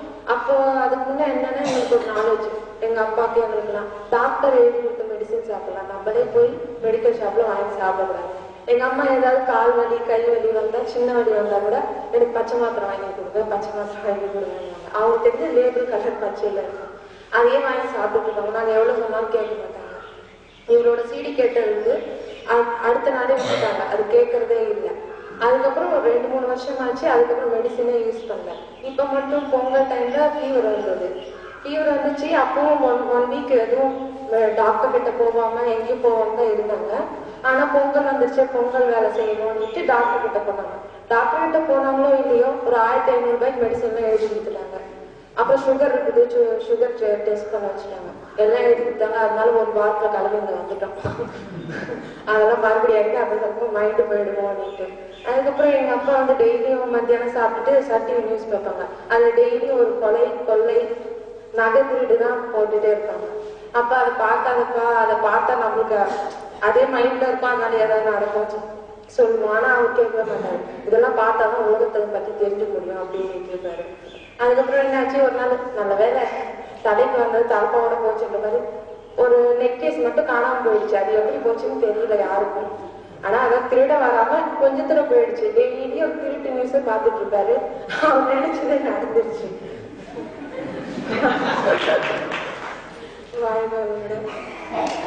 வணக்கம், நான் பாண்டிச்சேரியிலிருந்து வந்திருக்கேன். என்னுடைய பேர் Palsamy. Retired toxicologist as well as public analyst. இங்கே என்னுடைய டாக்டர் பேசினாங்க பாண்டிச்சேரி, ராஜேஸ்வரி. அவங்க என்னுடைய டாக்டர். அவங்க தான் இப்போ கம்பேர் பண்ணி என்னையும் அவங்க அம்மாவையும் கொண்டு வந்தாங்க. வந்தோடனே ஐயா சொன்னாங்க, நீங்கள் சாப்பிட்ற மாத்திரையை கண்டினியூ பண்ணுங்க கொஞ்ச நாளைக்கு. நான் சொல்கிறேன் நிறுத்திட வேணாம், அதுக்கப்புறம் கொஞ்சம் கொஞ்சமாக குறைச்சிங்க. நான் வந்தாண்டிலேருந்து நிறுத்திட்டேன். வந்தாண்டிங்க நான் என் ஒய்ஃபுக்கு தெரியாது, என் பொண்ணுக்கு தெரியாது. தெரிஞ்சால் திட்டுவாங்க, யாரும் கேட்டு நிறுத்துவீங்க. இது சொல்லாமே நானும் நிறுத்திட்டேன். எனக்கு ஒரு ப்ராப்ளம் கிடையாது, எந்த இதுவே கிடையாது, பிரச்சனையே கிடையாது. மெடிக்கல் ஹிஸ்டரியில செய்யாத ஒரு ஹிஸ்டரியை அவர் செஞ்சுட்டு இருக்காரு. இவர் நிச்சயமா நான் US பிரசிடென்ட் ஆனேன்னா, ஏன்னா ஐநாவது நிர்ணயிக்கிறது வந்து அமெரிக்கா தான். அதனால நான் US பிரசிடென்ட் ஆனேன்னா 30 வருஷம் கழிச்சோ 40 வருஷம் நிச்சயமா வருவேன். வந்துட்டேன் United Nations medical chairman of United Nations medical council. இவர் சொல்றதெல்லாம் உலக பூரா கேட்கணும். பைபிள் ஆயிரம் சொல்றது. தாய் தந்தை மனைவி மக்களோட நீரோடி வாழ்த்து இந்த வாய்ப்பை அளித்து எனக்கு நன்றி கூறி விடைபெறுகிறேன். முதல்ல கடவுளுக்கு வணக்கம். அப்புறம் இங்கே எல்லா ஃப்ரெண்ட்ஸுக்கும் என் வணக்கம். நான் கேரளாவிலேருந்து வரேன், பாலக்காடு டிஸ்ட்ரிக்ட்லேருந்து வரேன். என் பேர் சண்முகராஜ். நான் விவசாயம் தான் பண்ணிட்டு இருக்கிறேன். ஸோ எனக்கு கொஞ்சம் ஹெல்த் ப்ராப்ளம்லாம் இருந்துச்சு. ஸோ இங்கே வந்து கேட்டதுனால சார் சொன்னாலும் கேன்சர் எய்ட்ஸ் நல்லாங்கும்போது என்பதில் ஒன்றுமே இல்லை, சிம்பிள். ஸோ அதை பற்றி நான் பேச விரும்பல, அது இருக்கட்டும், ஓகே. ஏன்னா கேன்சர் எய்ட்ஸ் தான் இன்னைக்கு டாக்டர்னாலே குணப்படுத்த முடியாத ஒரு நோய் இல்லைங்களா? அதே ரெடியாக போது நல்லா ஒன்றும் பிரச்சனை இல்லை. நான் என்ன சொல்கிறேன்னா, 13 பேர் தான் அந்த நாட்டையே உலகத்தையும் பிடிச்சி வச்சிருக்காங்க இல்லைங்களா? என் சாருக்கு வந்து எனக்கு தெரிஞ்சது இந்த 13 பேரே உலகத்தை பிடிச்சி வச்சிருக்காங்கன்னா நமக்கு இத்தனை பேர் இருக்கிறோம். இந்த அனாட்டமி தெரப்பியை உலகம் கூட படத்தில் சிம்பிளா படுத்தலாம். Okay, thank you. அனைவருக்கும் வணக்கம். என் பேர் விமல்ராஜ். நான் கடலூர்லேருந்து வரேன். நான் கஜாவில் ஒர்க் பண்ணுறேன். ஆக்சுவலாக சின்ன வயசுலேருந்தே ஒரு விவரம் தெரிஞ்சதுக்கப்புறம் நமக்கு வந்து நிறைய கொஸ்டின்ஸ் வரும். அந்த நிறைய கொஸ்டின்ஸ்க்கு ஆன்சர் கிடைக்காது. இது வீடியோ எனக்கு கிடைச்சதுக்கப்புறம் எனக்கு இருந்த நிறைய கொஸ்டின்ஸுக்கு ஆன்சர் நிறைய கிடைச்சிது. அதனால ரொம்ப இன்ட்ரெஸ்டாக ஒரே நைட்டில் எல்லா வீடியோவும் பார்க்க முடிச்சேன். ஒரு 6 வீடியோ பார்க்க முடிச்சேன். அதுக்கப்புறம் தான் இந்த கேம்புக்கு வந்திருக்கேன். நான் சொல்ல வேண்டியது 2 விஷயம். நம்பர் 1 வந்து எங்கள் வீட்டுக்கு பக்கத்துல ஒரு தாத்தா ஒருத்தர் இருந்தார்.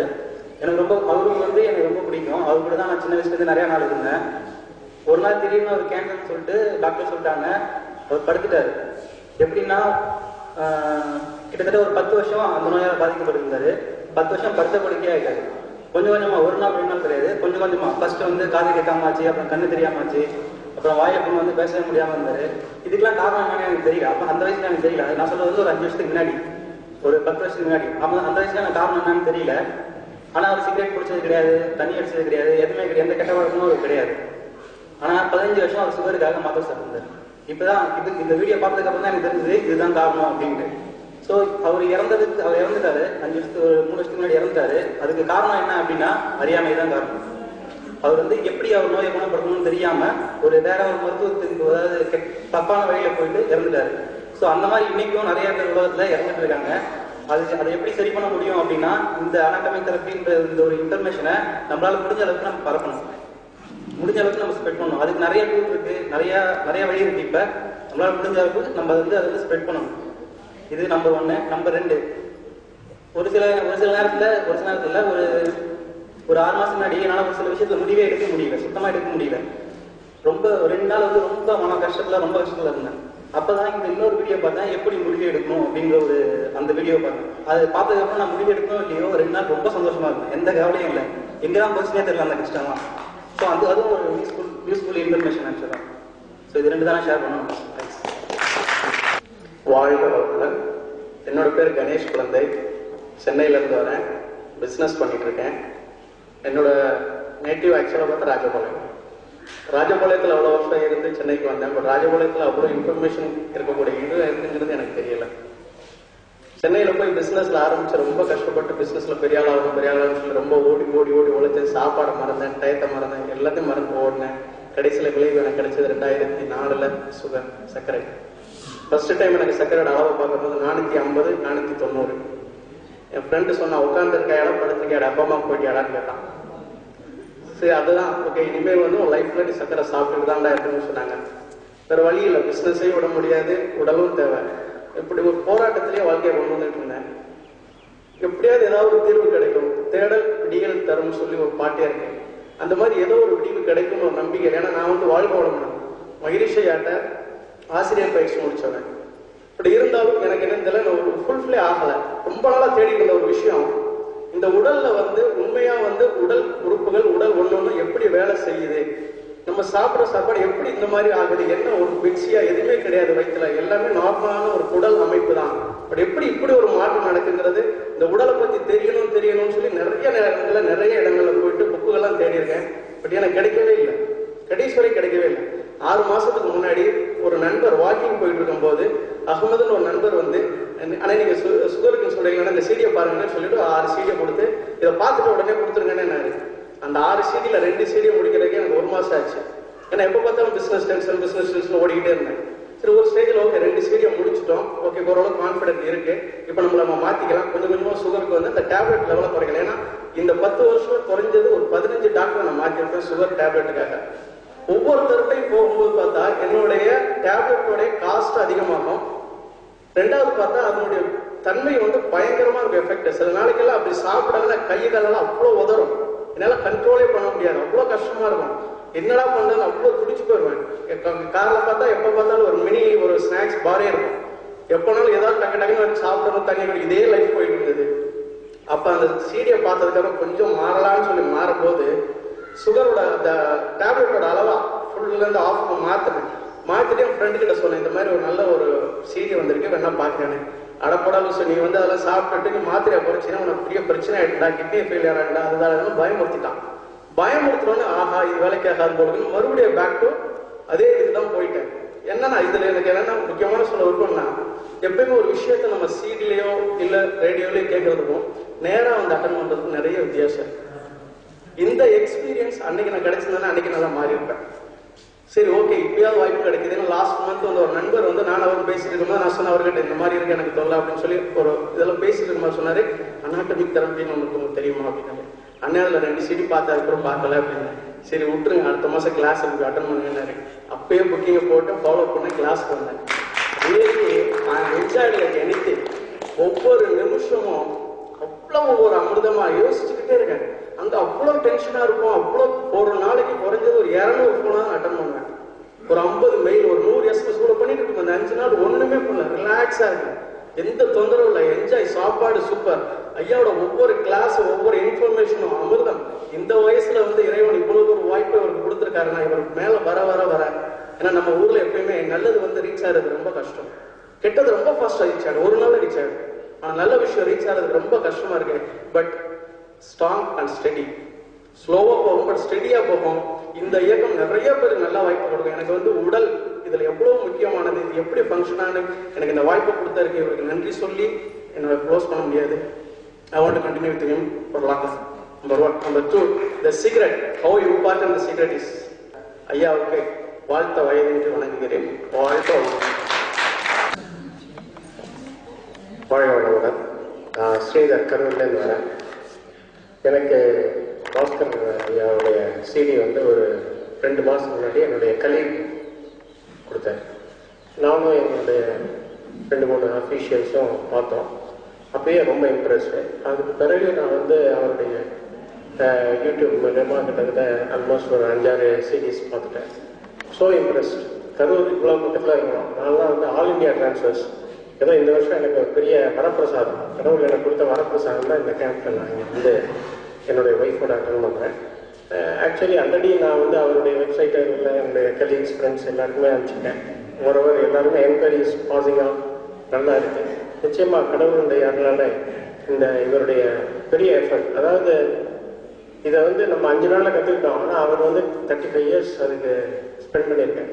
ஏன்னா இவ்வளவு நியூஸ் எதை எடுத்தாலும் ஆன்மீகமாக இருக்கட்டும், அல்லது வந்து உடலாக இருக்கட்டும், அல்லது அணுவாக இருக்கட்டும், கெமிஸ்ட்ரியாக இருக்கட்டும், பயாலஜியாக இருக்கட்டும், இப்படி ஆல் சப்ஜெக்ட்ஸ் அவ்வளவு தூரம் ஒரு பெரிய ஞானம் உள்ள இவர் கிடைச்சது நமக்கு பெரிய வரப்பிரசாதம்னு சொல்லி இந்த ஆர்கனைசேஷன் மேலும் வளர்றதுக்கு ஆண்டவரை வேண்டி எல்லோருக்கும் வணக்கம்.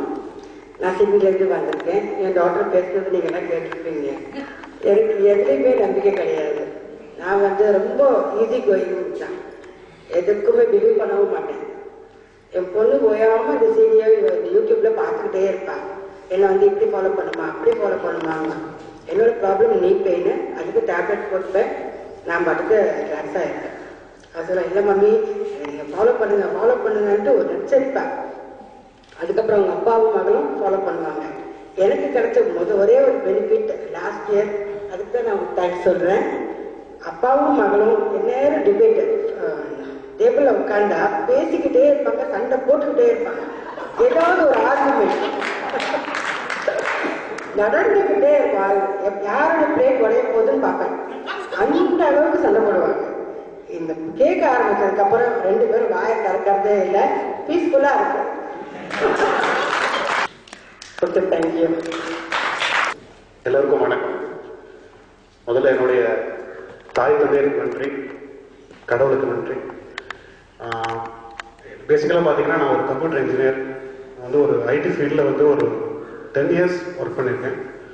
ஸோ அதில் எனக்கு நான் தேடின என்னுடைய நிம்மதியை நிறையா நான் இழந்துட்டேன். ஸோ கிடைக்காதனால நான் வந்து அதுக்கு வெளியே வந்துட்டு எங்கள் ஆன்சர்ஸ் ப்ராடக்ட் நிறையா இருந்ததுனால நான் வந்து அது ஆர்கானிக் ஃபார்மிங் பண்ணலான்னு சொல்லிட்டு ஆர்கானிக் ஃபுல்லாக வந்து நம்ம அக்ரிகல்ச்சர் பண்ணிகிட்ருக்கேன் இப்போ.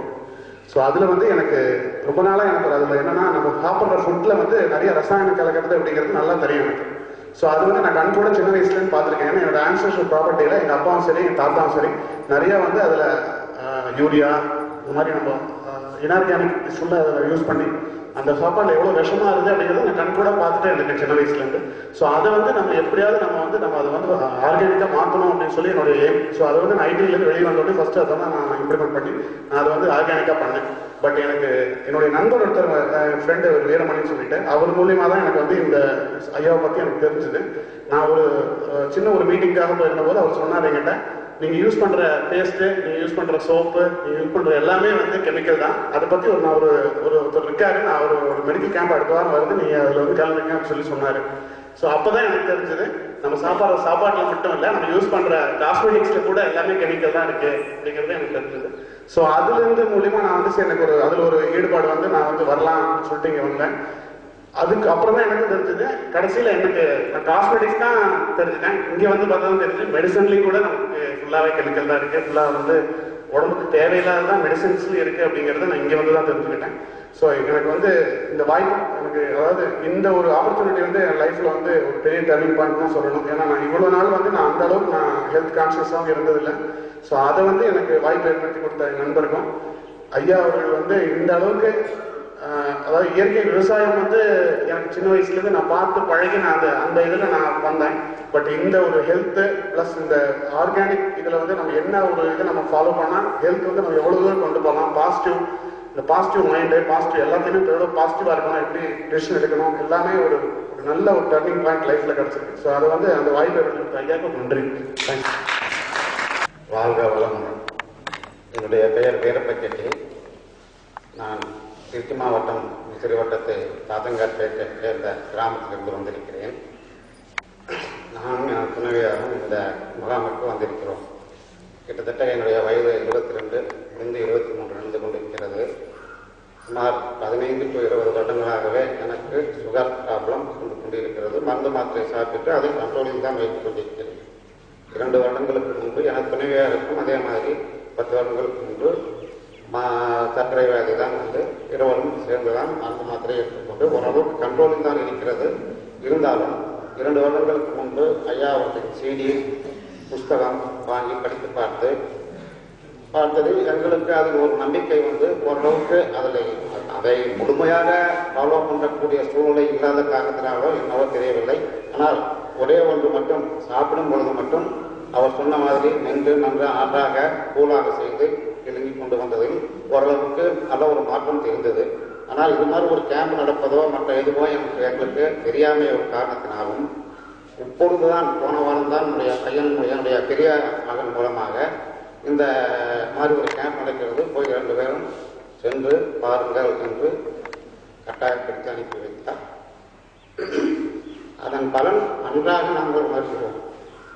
இனி மேற்கொண்டு நன்றாக முடிந்தவரை, ஆனால் இந்திய காலத்தில் மருந்து மாத்திரை இல்லாமல் எப்படி ஐயா அவர்களின்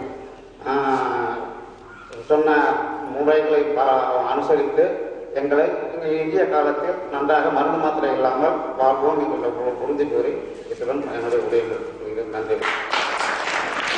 அனைவருக்கும் வணக்கம். என் பேர் வீரமணி, ஈரோடுலேருந்து வந்திருக்கேன். பார்த்தீங்கன்னா எல்லாரும் சொல்கிறதான் வழக்கம் போல் நான் CD புக்ஸு எல்லாம் ஐயா வந்து பார்த்து என்னுடைய ஹெல்த் பார்த்தீங்கன்னா ஒரு 4 இயர்ஸ்க்கு முன்னாடியே அவர் ஜஸ்ட் அந்த யூடியூப்ல இதெல்லாம் வந்தப்பே கொஞ்சம் ஒரு நண்பர் மூலமாக தெரிஞ்சு அதெல்லாம் ஃபாலோ பண்ணிட்டு கிட்டத்தட்ட ஒரு 6 மந்த்தில் ஒரு 12 kg நான் குறைச்சிட்டேன். ஆட்டோமேட்டிக்காக நான் குறைச்சேன். ஒரு பில்டிங் கன்ஸ்ட்ரக்ஷன் ஒர்க் பண்ணிட்டு இருக்கேன், போனாக வச்சுருக்கேன்.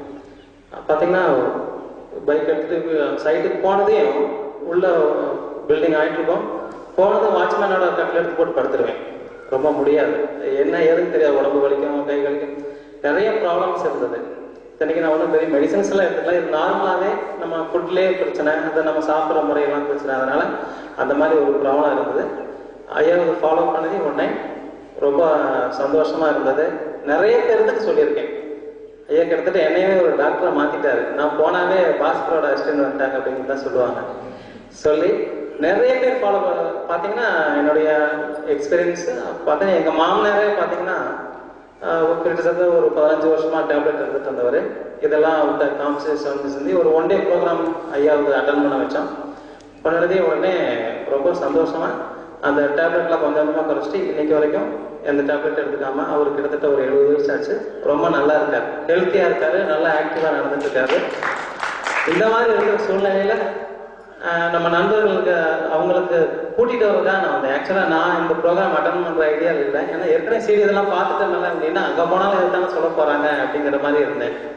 ஆக்சுவலாக அவங்கள கூட்டிகிட்டு வரதுக்காக தான் அந்த 2 பேர்த்தையும் கூட்டிகிட்டு வந்தேங்க. சரி நம்மளும் கூட ஒரு 5 days நம்ம அந்த புக்கல் குடும்பங்கள் எல்லாம் ஃப்ரீயாக இருந்துட்டு போகலாம் அப்படின்னு சொல்லி கொண்டு வந்தேன். வந்து பார்த்தா நான் அந்த மெடிக்கல் மட்டும் இல்லை, நிறைய விஷயங்கள் கிட்டத்தட்ட வந்துட்டு 2 நாளாக மிஸ்ஸஸ் ஃபோன் பண்ணல. இந்த 3ஆவது நாள் ஈவினிங் தான் ஃபோன் பண்ணேன். ஃபோன் பண்ணதையும் அவங்களுக்கே என்னுடைய பேச்சு ஸ்டைல்லாம் மாறி போச்சு. அவங்களுக்கே ஆச்சரியமாக போயிடுச்சு. இப்போ அந்த 2 days நைட்டுக்கு முன்னாடி நான் பேசுனதுலேருந்து அவங்களுக்கு ஒரு மாற்றம் ஆகிட்டு அவங்களும் நெக்ஸ்ட் கேம்ப் நான் கண்டிப்பாக வரேன் அப்படின்னு சொன்னாங்க. அப்புறம் நேற்று நைட்டு ஃபோன் பண்ணேன்.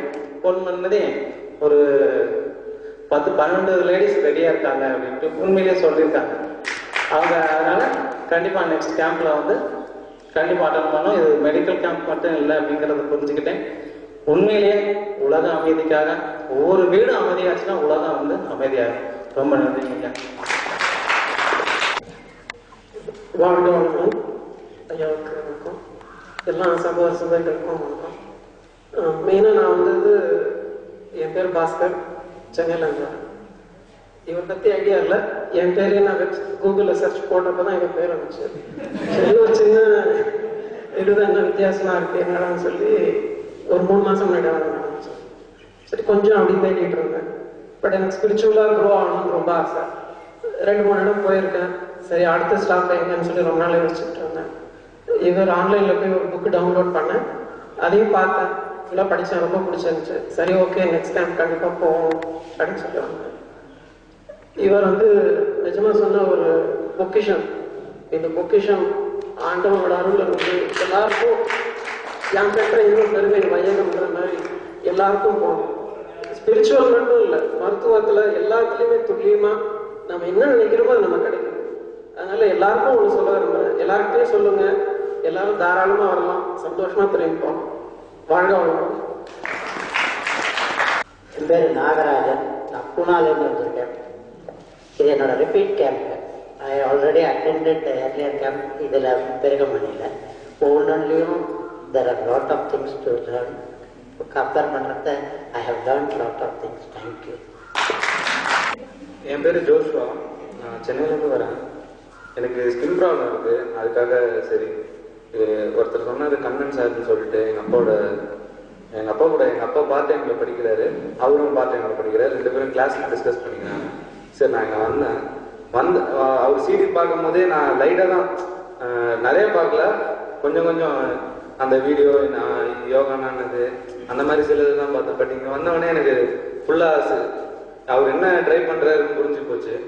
அதே மாதிரி நம்மளும் ட்ரை பண்ணுவோம். என்னன்னா நம்மளுக்கு ஒரு ப்ராப்ளம் இருக்குன்னா நம்மளுக்கும் சரியாகணும் அந்த ப்ராப்ளம். நம்மள மாதிரி யாருனா இருந்தாங்கன்னா அவங்களுக்கும் அந்த ப்ராப்ளம் சரியாகணும்.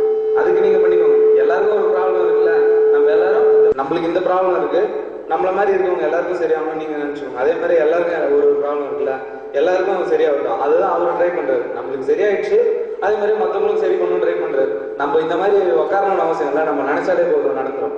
கண்டிப்பாக நடக்கும். வாழ்க வளமுடன். என் பேர் பொள்ளாச்சிலிருந்து வந்திருக்கேங்க. என் பேர் சாரதாமணி. நான் வரும்போது குழம்பி வந்தேன், இப்போ தெளிஞ்சு போறேங்க. இதுக்கு மேலே எனக்கு பேச தெரியலைங்க. எல்லாருக்கும் நன்றி. வாழ்க வையகம், வாழ்க வளமுடன். குருவே துணை. எல்லா புகழும் இறைவனுக்கு. ரொம்ப சந்தோஷமா இருக்கு. அப்படியே ஆள் மனசுல கருமையம் வரைக்கும் போய் பதிஞ்சிருச்சு ஒவ்வொரு விஷயம். லாஸ்ட் மந்த் ஒரு ப்ரோக்ராம் பண்ணோம் ஐயா வச்சு. ஒரு 540 பேர் கலந்துக்கிட்டாங்க. 1 டே ப்ரோக்ராம். அதில் ஒரு ஆசிரியர் என்னை சந்திச்சு கேட்டார். நானும் ஒரு ஆசிரியர் ஒர்க் பண்ணிக்கிட்டு இருக்கேன். என் பேர் கார்த்திக். புதுக்கோட்டை மாவட்டம் மறந்தாங்க வந்திருக்கேன். அந்த ஆசிரியர் என்கிட்ட சொன்னார், என்னை வந்து திரும்ப பிறக்க வச்சிருக்கீங்க சார் அப்படின்னாரு. என்னன்னு கேட்டோம். எனக்கு 1 வாரத்துக்கு முன்னாடி ஐயா சொன்ன மாதிரி ஒரு இலவச கேம்பில் போய் அட்டன் பண்ணியிருக்காரு. சர்க்கரை வியாதி அந்த இலவச கேம்பில் அட்டன் பண்ணியிருக்காரு. அட்டன் பண்ணணும்னு சொல்லியிருக்காங்க. உங்களுக்கு வந்து ஸ்டார்டிங் லெவல் இது சுகர் இருக்குன்னு சொல்லிட்டாங்க. அது வரைக்கும் பார்த்தீங்கன்னா பல மாணவர்களுக்கு அவர் வந்து மோட்டிவேஷன் பண்ணுவார். பிரெயின் வாஷ் பண்ணி நல்லா படிக்க வைப்பார். நிறைய மாணவர்களை ஒன்றுமே இல்லைன்னு சொன்ன மாணவர்களை பாஸ் பண்ண வச்சிருக்கிறாரு. ஆனால் அவர் உடஞ்சி போயிட்டார். அதை கேட்ட உடனே இவர் ஷேவ் பண்ணுறது கிடையாது, இன் பண்ணுறது கிடையாது, போனால் ஒரு மாதிரி டெல்லாம் உட்காந்துருக்காது. ஸ்டூடெண்ட்ஸே கேட்டிருக்காங்க என்ன சார் அதெல்லாம் ஒன்றும் இல்லை பண்ணுறேன். கரெக்டாக அவர் அந்த கேம்ப் அட்டன் பண்ண அடுத்த வாரத்தில் இந்த ஒன் டே ப்ரோக்ராம் அட்டன் பண்ணியிருக்காரு. அப்படியே துள்ளி எந்திரிச்சு உட்காந்துட்டாரு. என்னை பார்த்தோன்னா அவருக்கு ரொம்ப சந்தோஷம். சார் நீங்கள் தான் அரேஞ்ச் பண்ணது, அதனால வந்து உங்களுக்கு நான் முதல்ல ரொம்ப ரொம்ப ரொம்ப நன்றி சொல்லியிருக்கேன் அப்படின்னாரு. நம்ம ஆர்கனைஸ் பண்ணோம், அதை வந்து கொடுத்தது ஐயா தான். ஏன் ஒரு சித்தர் கூட பேண்ட் சட்டை இப்போ போடுற மாதிரி யாருமே போட்டு யாருமே ஞானிகள் இருக்கக்கூடாதா அப்படின்னு ஒரு கேள்வி. அந்த கேள்விக்கு வந்து நான் வந்து பாஸ்கரையா உதாரணமாக சொல்லுவேன். சட்டை போட்ட சித்தர் ரொம்ப மனசுக்கு நிம்மதியாக இருக்குது. நிறைய விஷயம் கிடைக்கும் பொழுது ஒரு தெளிவு கிடைக்கும். அறியாமலேருந்து நம்ம விலகி இருக்கிறோம், நமக்கு அந்த தெளிவு கிடைக்கும் போது தில்லு வரும்னு சொன்னார். கேட்டேன் இவ்வளோ தில்லு எப்படின்னு, தெளிவு கிடைச்சா தில்லு வரும் அப்படின்னாரு. இதில் எனக்கு ரொம்ப பிடிச்ச விஷயம் என்னன்னா, நீங்கள் ஞானிகளை பார்த்தா ஏன் காலில் விழுகுன்னு நினைக்கிறீங்க? நீங்களும் ஞானி ஆகலாம், நீங்கள் ஞானி ஆகணும் முயற்சி பண்ணுங்க அப்படின்னு சொன்னார். பார்த்தீங்களா, அங்கே வந்து அவருடைய சிந்தனையை ரொம்ப உயர்வான சிந்தனை. கண்டிப்பாக இந்த அமைப்பு மேலும் மேலும் வளர்ச்சி அடையும். கண்டிப்பாக இந்த சீக்ரெட் நியூஸ் இதை அப்ளை பண்ணி பாசிட்டிவான விஷயங்களை போட்டு இந்த உலகத்தையே ஒரு உயர்வான இடத்துக்கு, அதாவது கெட்ட விஷயம் பண்ணால் கூட நம்மள்ட்ட இருந்து எனர்ஜி லாஸ் ஆகுன்னு சொன்னாங்க. அந்த 13 பேர் ஏதோ கெட்ட விஷயம் போட்டுக்கிட்டு எப்படியோ போட்டோம், நம்ம அத்தனை பேரும் பாசிட்டிவான விஷயத்தை போடுவோம். சீக்ரெட்டில் அப்ளை பண்ணி இந்த உலகத்தை நோயற்ற சமுதாயமாகவும் நல்ல வளமான சமுதாயமாகவும் நம்ம கண்டிப்பாக உருவாக்குவோம். நன்றி, வாழ்க வளமுடன். வாழ்க வளமுடன். அவர் நல்லா இருக்கணும், அதுக்காக அவருக்காக ப்ரே பண்ணிக்கோங்க. வந்ததுக்கு எங்கள் மனசு ரொம்ப திருப்தியாக இருக்கு. எல்லாம் ஜாலியாக இருந்தா மாதிரி எங்கே போனால் கேம்பில் அட்டன் பண்ணணும். அவரும் நல்லா இருக்கு, வாழ்த்துங்க மனசு. கலைச்செல்வி சென்னையிலிருந்து. எல்லாருக்கும் வணக்கம். என் பேர் சுப்பராஜ். நான் சிவகாசியிலேருந்து வரேன். நான் ஆக்சுவலாக பெங்களூரில் சாஃப்ட்வேர் இன்ஜினியர் ஆஃப் பண்ணிட்டு இருக்கேன். நான் ஒரு 4 இயர்ஸ் ஒர்க் பண்ணிட்டு இருக்கேங்க. அங்கே பார்த்தீங்கன்னா எனக்கு எப்பயாவது அடிக்கடி ஃபீவர் அதெல்லாம் வந்துட்டு இருக்கோம். அப்போ நான் டாக்டர்கிட்ட போவேன். அவர் ஃபர்ஸ்ட் செக் பண்ணுவார். என்னோட டிகிரி பார்த்தீங்கன்னா ஒரு 101, 104 சொல்லுவார். ஒரே ஒரு கேஸ் தான் போடுவாங்க. ஆக்சுவலாக அவர் ஹாஸ்பிட்டல் வந்து first floor, ground floor medical shop, first floor தான் அவர் ஹாஸ்பிட்டல். மொத்தம் ஒரு 20 ஸ்டெப்ஸ் இருக்கும். அந்த 20 ஸ்டெப்பில் கால் வைக்கும் போதே உங்களுக்கு சரியாக போயிடும். அப்படியே நீங்கள் நான் எப்படி ஃபீல் பண்ணுவேன்னா, அப்படியே பாடியோட ஹீட் எல்லாம் அப்படியே எல்லா பக்கம் அப்படியே தெரிஞ்சு போயிருங்க. புரியுறமா சொல்லுவேன்னா, ஒரு சூடாக தோசைக்குள்ள தண்ணி தெரிச்சு போயிருக்கும்.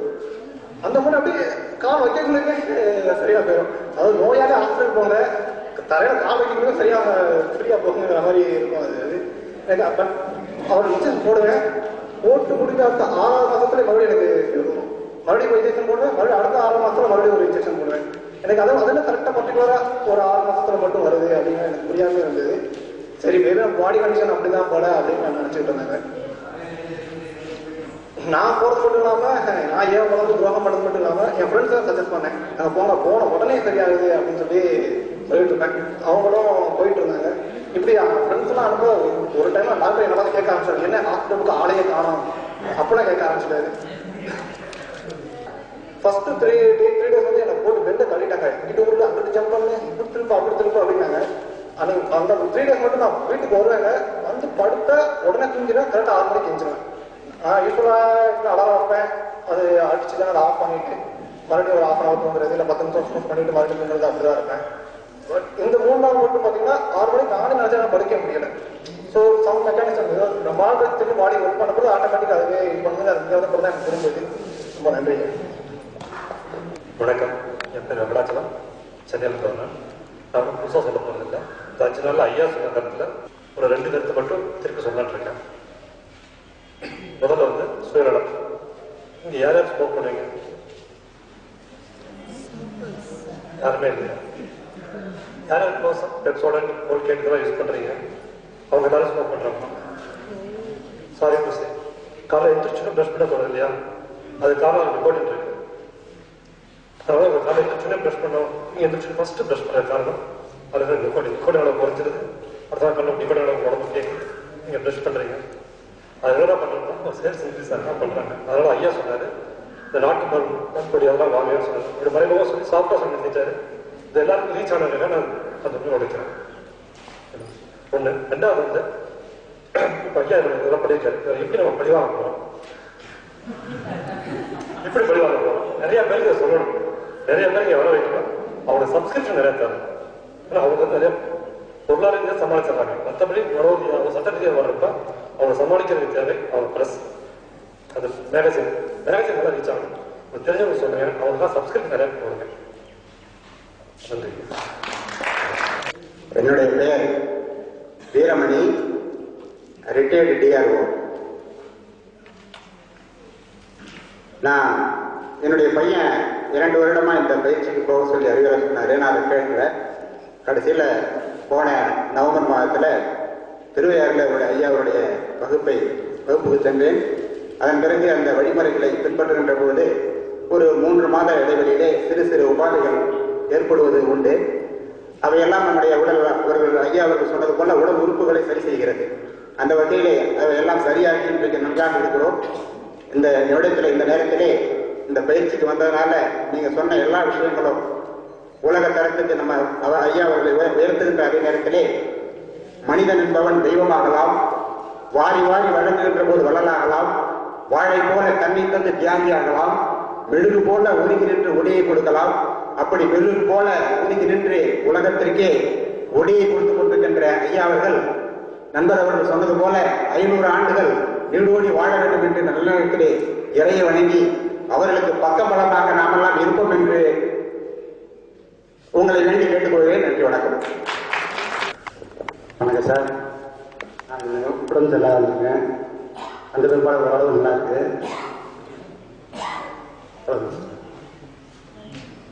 இந்த சமையல் நமக்கு 5 நாள் சமையல் பண்ணி ஹெல்ப் பண்ணாங்க இல்லைங்களா, அவங்க எல்லாத்துக்கும் நம்ம மனசார ஒரு நன்றி சொல்லி அவங்களுக்கு நம்ம சிறப்பிக்கலாம். நான் ஒவ்வொருத்தரையும் கூப்பிடுறேன். அவங்க வரும்பொழுது நீங்கள் அவங்கள வாழ்த்தி வாழ்க வளமுடன் மாதிரி சொல்லுங்க.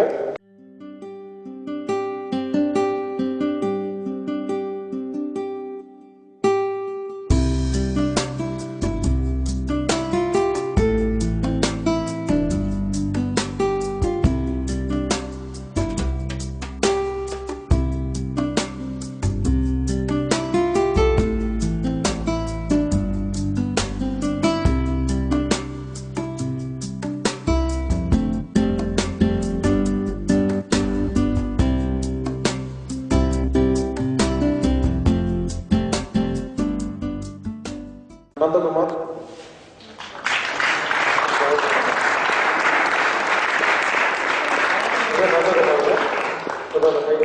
பார்த்துருக்காரு. நன்றி. இதெல்லாம் நம்ம டீம் மெம்பர்ஸ். சதீஷ்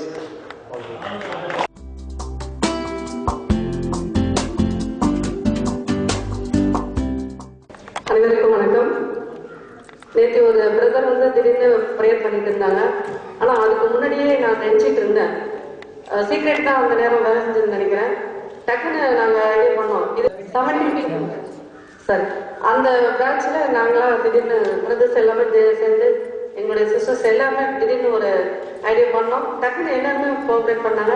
இது கொஞ்சம் ஒரு வித்தியாசமாக இருக்குமே அப்படிங்கிறதுனால அதை வந்து நாங்கள் பேட்ச் சுற்றி 70 பேட்ச்னு சொல்லி உடனே எங்களால் முடிஞ்ச ஒரு அமௌண்ட்டை கொடுத்துருக்கோம். அது வந்து உங்களுக்கு பெரிய அளவில் உதவி இல்லைனாலும் ஏதோ ஓரளவுக்கு உதவும் அப்படிங்கிற ஒரு நம்பிக்கையில் இதை நாங்கள் ஏற்பாடு செஞ்சுருக்கோம். இதை பெருந்தன்மையோட அதை ஏற்றுக்கொள்ளும்போது அன்புடன் கேட்டுக்கொள்கிறேன். அப்புறமா நம்ம பாஸ்கரையா, அதாவது வந்து நம்மளோட வாழ்க்கையில வந்து கடவுள் நமக்கு பாஸ்கரையாங்கிற ஒரு மாமனிதரை அறிமுகப்படுத்தியதுக்கு முதல்ல கடவுளுக்கு தேங்க் பண்ணணும். ரெண்டாவதா அவரை இந்த உலகத்துக்கு கொண்டு வந்து அவங்க தாய்க்கு ரொம்ப நன்றி. இந்த அனாட்டமிக் தெரப்பி ஃபவுண்டேஷன் வந்து மேலும் மேலும் வளரணும்னு எங்களுடைய மனப்பூர்வமான வாழ்த்துக்களை தெரிவித்துக் கொள்கிறோம். வாழ்க. முதல்ல பிச்சை ஐயா இந்த இடம், இந்த பில்டிங் எல்லாமே வந்து பிச்சை ஐயா அவரே சொந்தமா இவ்வளோ பெரிய இதை செஞ்சு கொடுத்துருக்காரு. நம்ம ப்ரோக்ராம் வந்து அவர் உடம்பு குணமானதுனால பார்த்துட்டு சேர்ந்து அவருடைய சொந்த இடத்துல அவரே பில்டிங் கன்ஸ்ட்ரக்ஷன் மொத்தமாக இருந்து பார்த்து சிறப்பாக பண்ணி கொடுத்துருக்காரு. ஜானகிராமன் ஐயா, இவர் வந்து மஸ்கட் தமிழ்ச்சங்கத்துடைய தலைவர். ஐயா அவர்கள் இந்த ஆசிரமத்துக்காக ஃபினான்சியலாக ஹெல்ப் பண்ணியிருக்காரு. மற்றும் சைக்காலஜிக்கலாக ஹெல்ப் நிறைய பண்ணியிருக்காரு. மஸ்கட்டில் நம்மளை கூட்டிகிட்டு போய் அங்கே இருக்கிற மக்களுக்கெல்லாம் நிகழ்ச்சி கொடுத்துருக்காரு. ஐயா ஜானகிராமன் ஐயா அவர்கள் ஐயா வாழ்க. நன்றி. அதாவது பாஸ்கர் ஐயா வந்து உலகம் பூராவும் போய் பண்றதுக்கு நம்ம பண்ற ஒண்ணுமே கிடையாது. நான் ஒரே ரிக்வஸ்ட் அவங்க எல்லாருக்கும், நீ வந்திருக்கீங்க, அடுத்த ப்ரோக்ராமுக்கு வரும்பொழுது உங்களுடைய ரிலேட்டிவ்ஸ் ஃப்ரெண்ட்ஸ் எல்லாரையும் வர சொல்லுங்க. ஏன்னா நீங்க கண்டிப்பாக உங்களுக்கு நோய் இருந்தால் போய்விடும், நோய் இல்லைன்னா வரவே வராது. அதுபோல உங்கள் சார்ந்தவர்கள், உங்கள் நண்பர்கள், தோழர்கள், உறவினர்கள் எல்லாருக்கும் இது வந்து பெறணும். அதனால கண்டிப்பா எல்லாரையும் வர சொல்லுங்க. அதுதான் நீங்க வந்து பாஸ்கர் ஐயாவுக்கு செய்கின்ற நன்றிகள். வேற எதுவுமே அவங்க எதிர்பார்க்கல, பணம் எதிர்பார்க்கல, எதுவுமே எதிர்பார்க்கல. மஸ்கட்டுக்கு வந்தாங்க, நான் கேட்டேன் இந்த மாதிரி மஸ்கட் ஒரு 100 பேர் வந்து ஒரு ப்ரோக்ராம் பண்ணோம். இந்த மாதிரி நாங்கள் பணம் சார்ஜ் பண்ணோம், ஏன்னா செலவு இருந்துச்சு. அப்போ கொஞ்சம் ஃப்ரீயா பண்ணுங்களேன்னு சொன்னாங்க. இல்லை அப்போ செலவு ஃப்ரீயா பண்ண வேண்டாம், இல்லை முடிஞ்ச வரைக்கும் அவருடைய நோக்கமே என்னன்னா இந்த அவருடைய ஐடியா பூர்வமே எல்லாருக்குமே செலவில்லாம செய்யணுங்கிறது தான். இங்க கூட இங்க சார்ஜ் பண்ற சின்ன அமௌண்ட் வந்து ஒண்ணுமே இல்லை. அதனால நம்ம எல்லாம் செய்வோம், அது வந்து செய்ய வேண்டிய உபகாரம் திருப்பி என்னன்னா உங்களுடைய தெரிஞ்சவங்க, உறவினர்கள், ஃப்ரெண்ட்ஸ் எல்லாரையும் பரஸ்பரம் வைங்க, அவங்களும் பல பேருக்கு சேரட்டும். நான் வந்து இந்தியா எப்படி ஐடியில பெரிய பெரிய புரட்சி கண்டிச்சோ அது போல ஆண்டவை தெரப்பி உலகம் பூரா பாசனம் பண்ணணும். அது நம்ம எல்லாம் சேர்ந்து நடந்தா கிடைச்சா நடக்கும். அந்த ஒரு இடத்தோட நன்றி, வணக்கம். இவர் ஆற்காட்டில் இருக்கிறாரு, சீனிவாசன் பேருங்க. இவரும் என்ன மாதிரியே எல்லா ஊருக்கும் போய் நிறைய பேர் உட்கார வச்சு பேச ஆரம்பிச்சிட்டாரு. வாழ்க வையகம், வாழ்க வையகம், வாழ்க வளமுடன். எல்லோருக்கும் வணக்கம். நான் பேச வேண்டியதில்லை, சப்ஜெக்ட்ல எல்லாரும் முன்னாடி பேசிட்டாங்க. ஸோ என்னை பற்றி ஐயா இன்ட்ரோடியூஸ் பண்ணிட்டாரு. நன்றி. வாழ்க வையகம். சண்முகம் ஐயா இங்கே திண்டுக்கல் இருக்கிறாரு. ஐயா ஃபினான்ஸியாகவும் ஹெல்ப் பண்ணியிருக்காரு. பிச்சை ஐயாவுக்கு ரொம்ப நிறைய தொடர்ந்து ஹெல்ப் பண்ணியிருக்காரு. ஐயா வாழ்க வளமுடன்.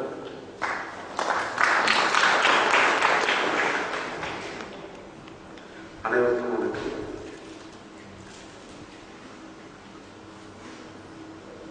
எல்லாத்துக்கும் வாய்ப்பு கிடைக்கும். அந்த வாய்ப்புல நீங்க எப்படியெல்லாம் எல்லாருக்கும் ஹெல்ப் பண்ண முடியுமோ அதை பண்ணுங்க. மற்றவங்களுக்கு நலனுக்காக மிக முக்கியமானது அது. மற்றவங்களுக்கு நாம ஒர்க் பண்ணும் போது நமக்கு மேல ஒருத்தர் கேரக்டர், இது வந்து அனுபவப்பூர்வமா எல்லாருமே உணரலாம். அப்புறம் வந்து இவரை வெளித்தோட்டத்துல பாத்தீங்கன்னா ஈமேபிய சாதாரண ஒரு மனிதன் மாதிரி, ஆனா ஈஸ் a big saint.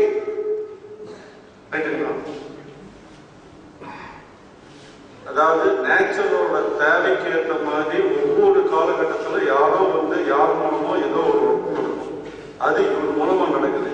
அந்த ஒர்க்குக்கு நீங்க கோஆர்டினேட் பண்ணுங்க, ஹெல்ப் பண்ணுங்கிறத நீங்க அடைஞ்ச பலனா எடுத்து மற்றவங்களுக்கு சொல்லுங்க. அந்த சொல்லி அதனால மற்றவங்களும் பலனடைறதுக்கு நீங்க ஏற்பாடு பண்ணுங்க. நன்றி. நடப்பதற்கு உதவி செய்த அனைத்து ஐயாக்களுக்கும் அம்மாக்களுக்கும் நன்றி. வாழ்க வளமுடன், வாழ்க வையகம், குருவே துணை, எல்லா பொருளும் இறைவனுக்கு நன்றி. பொதுவாக கிராமத்தில் எல்லாம் சைக்கிளில் ஒருத்தர் சுற்றுவார், 5 நாள் தொடர்ந்து சுற்றிட்டு கடைசியாக இறங்குவார். அந்த மாதிரி சுற்றிட்டு தான்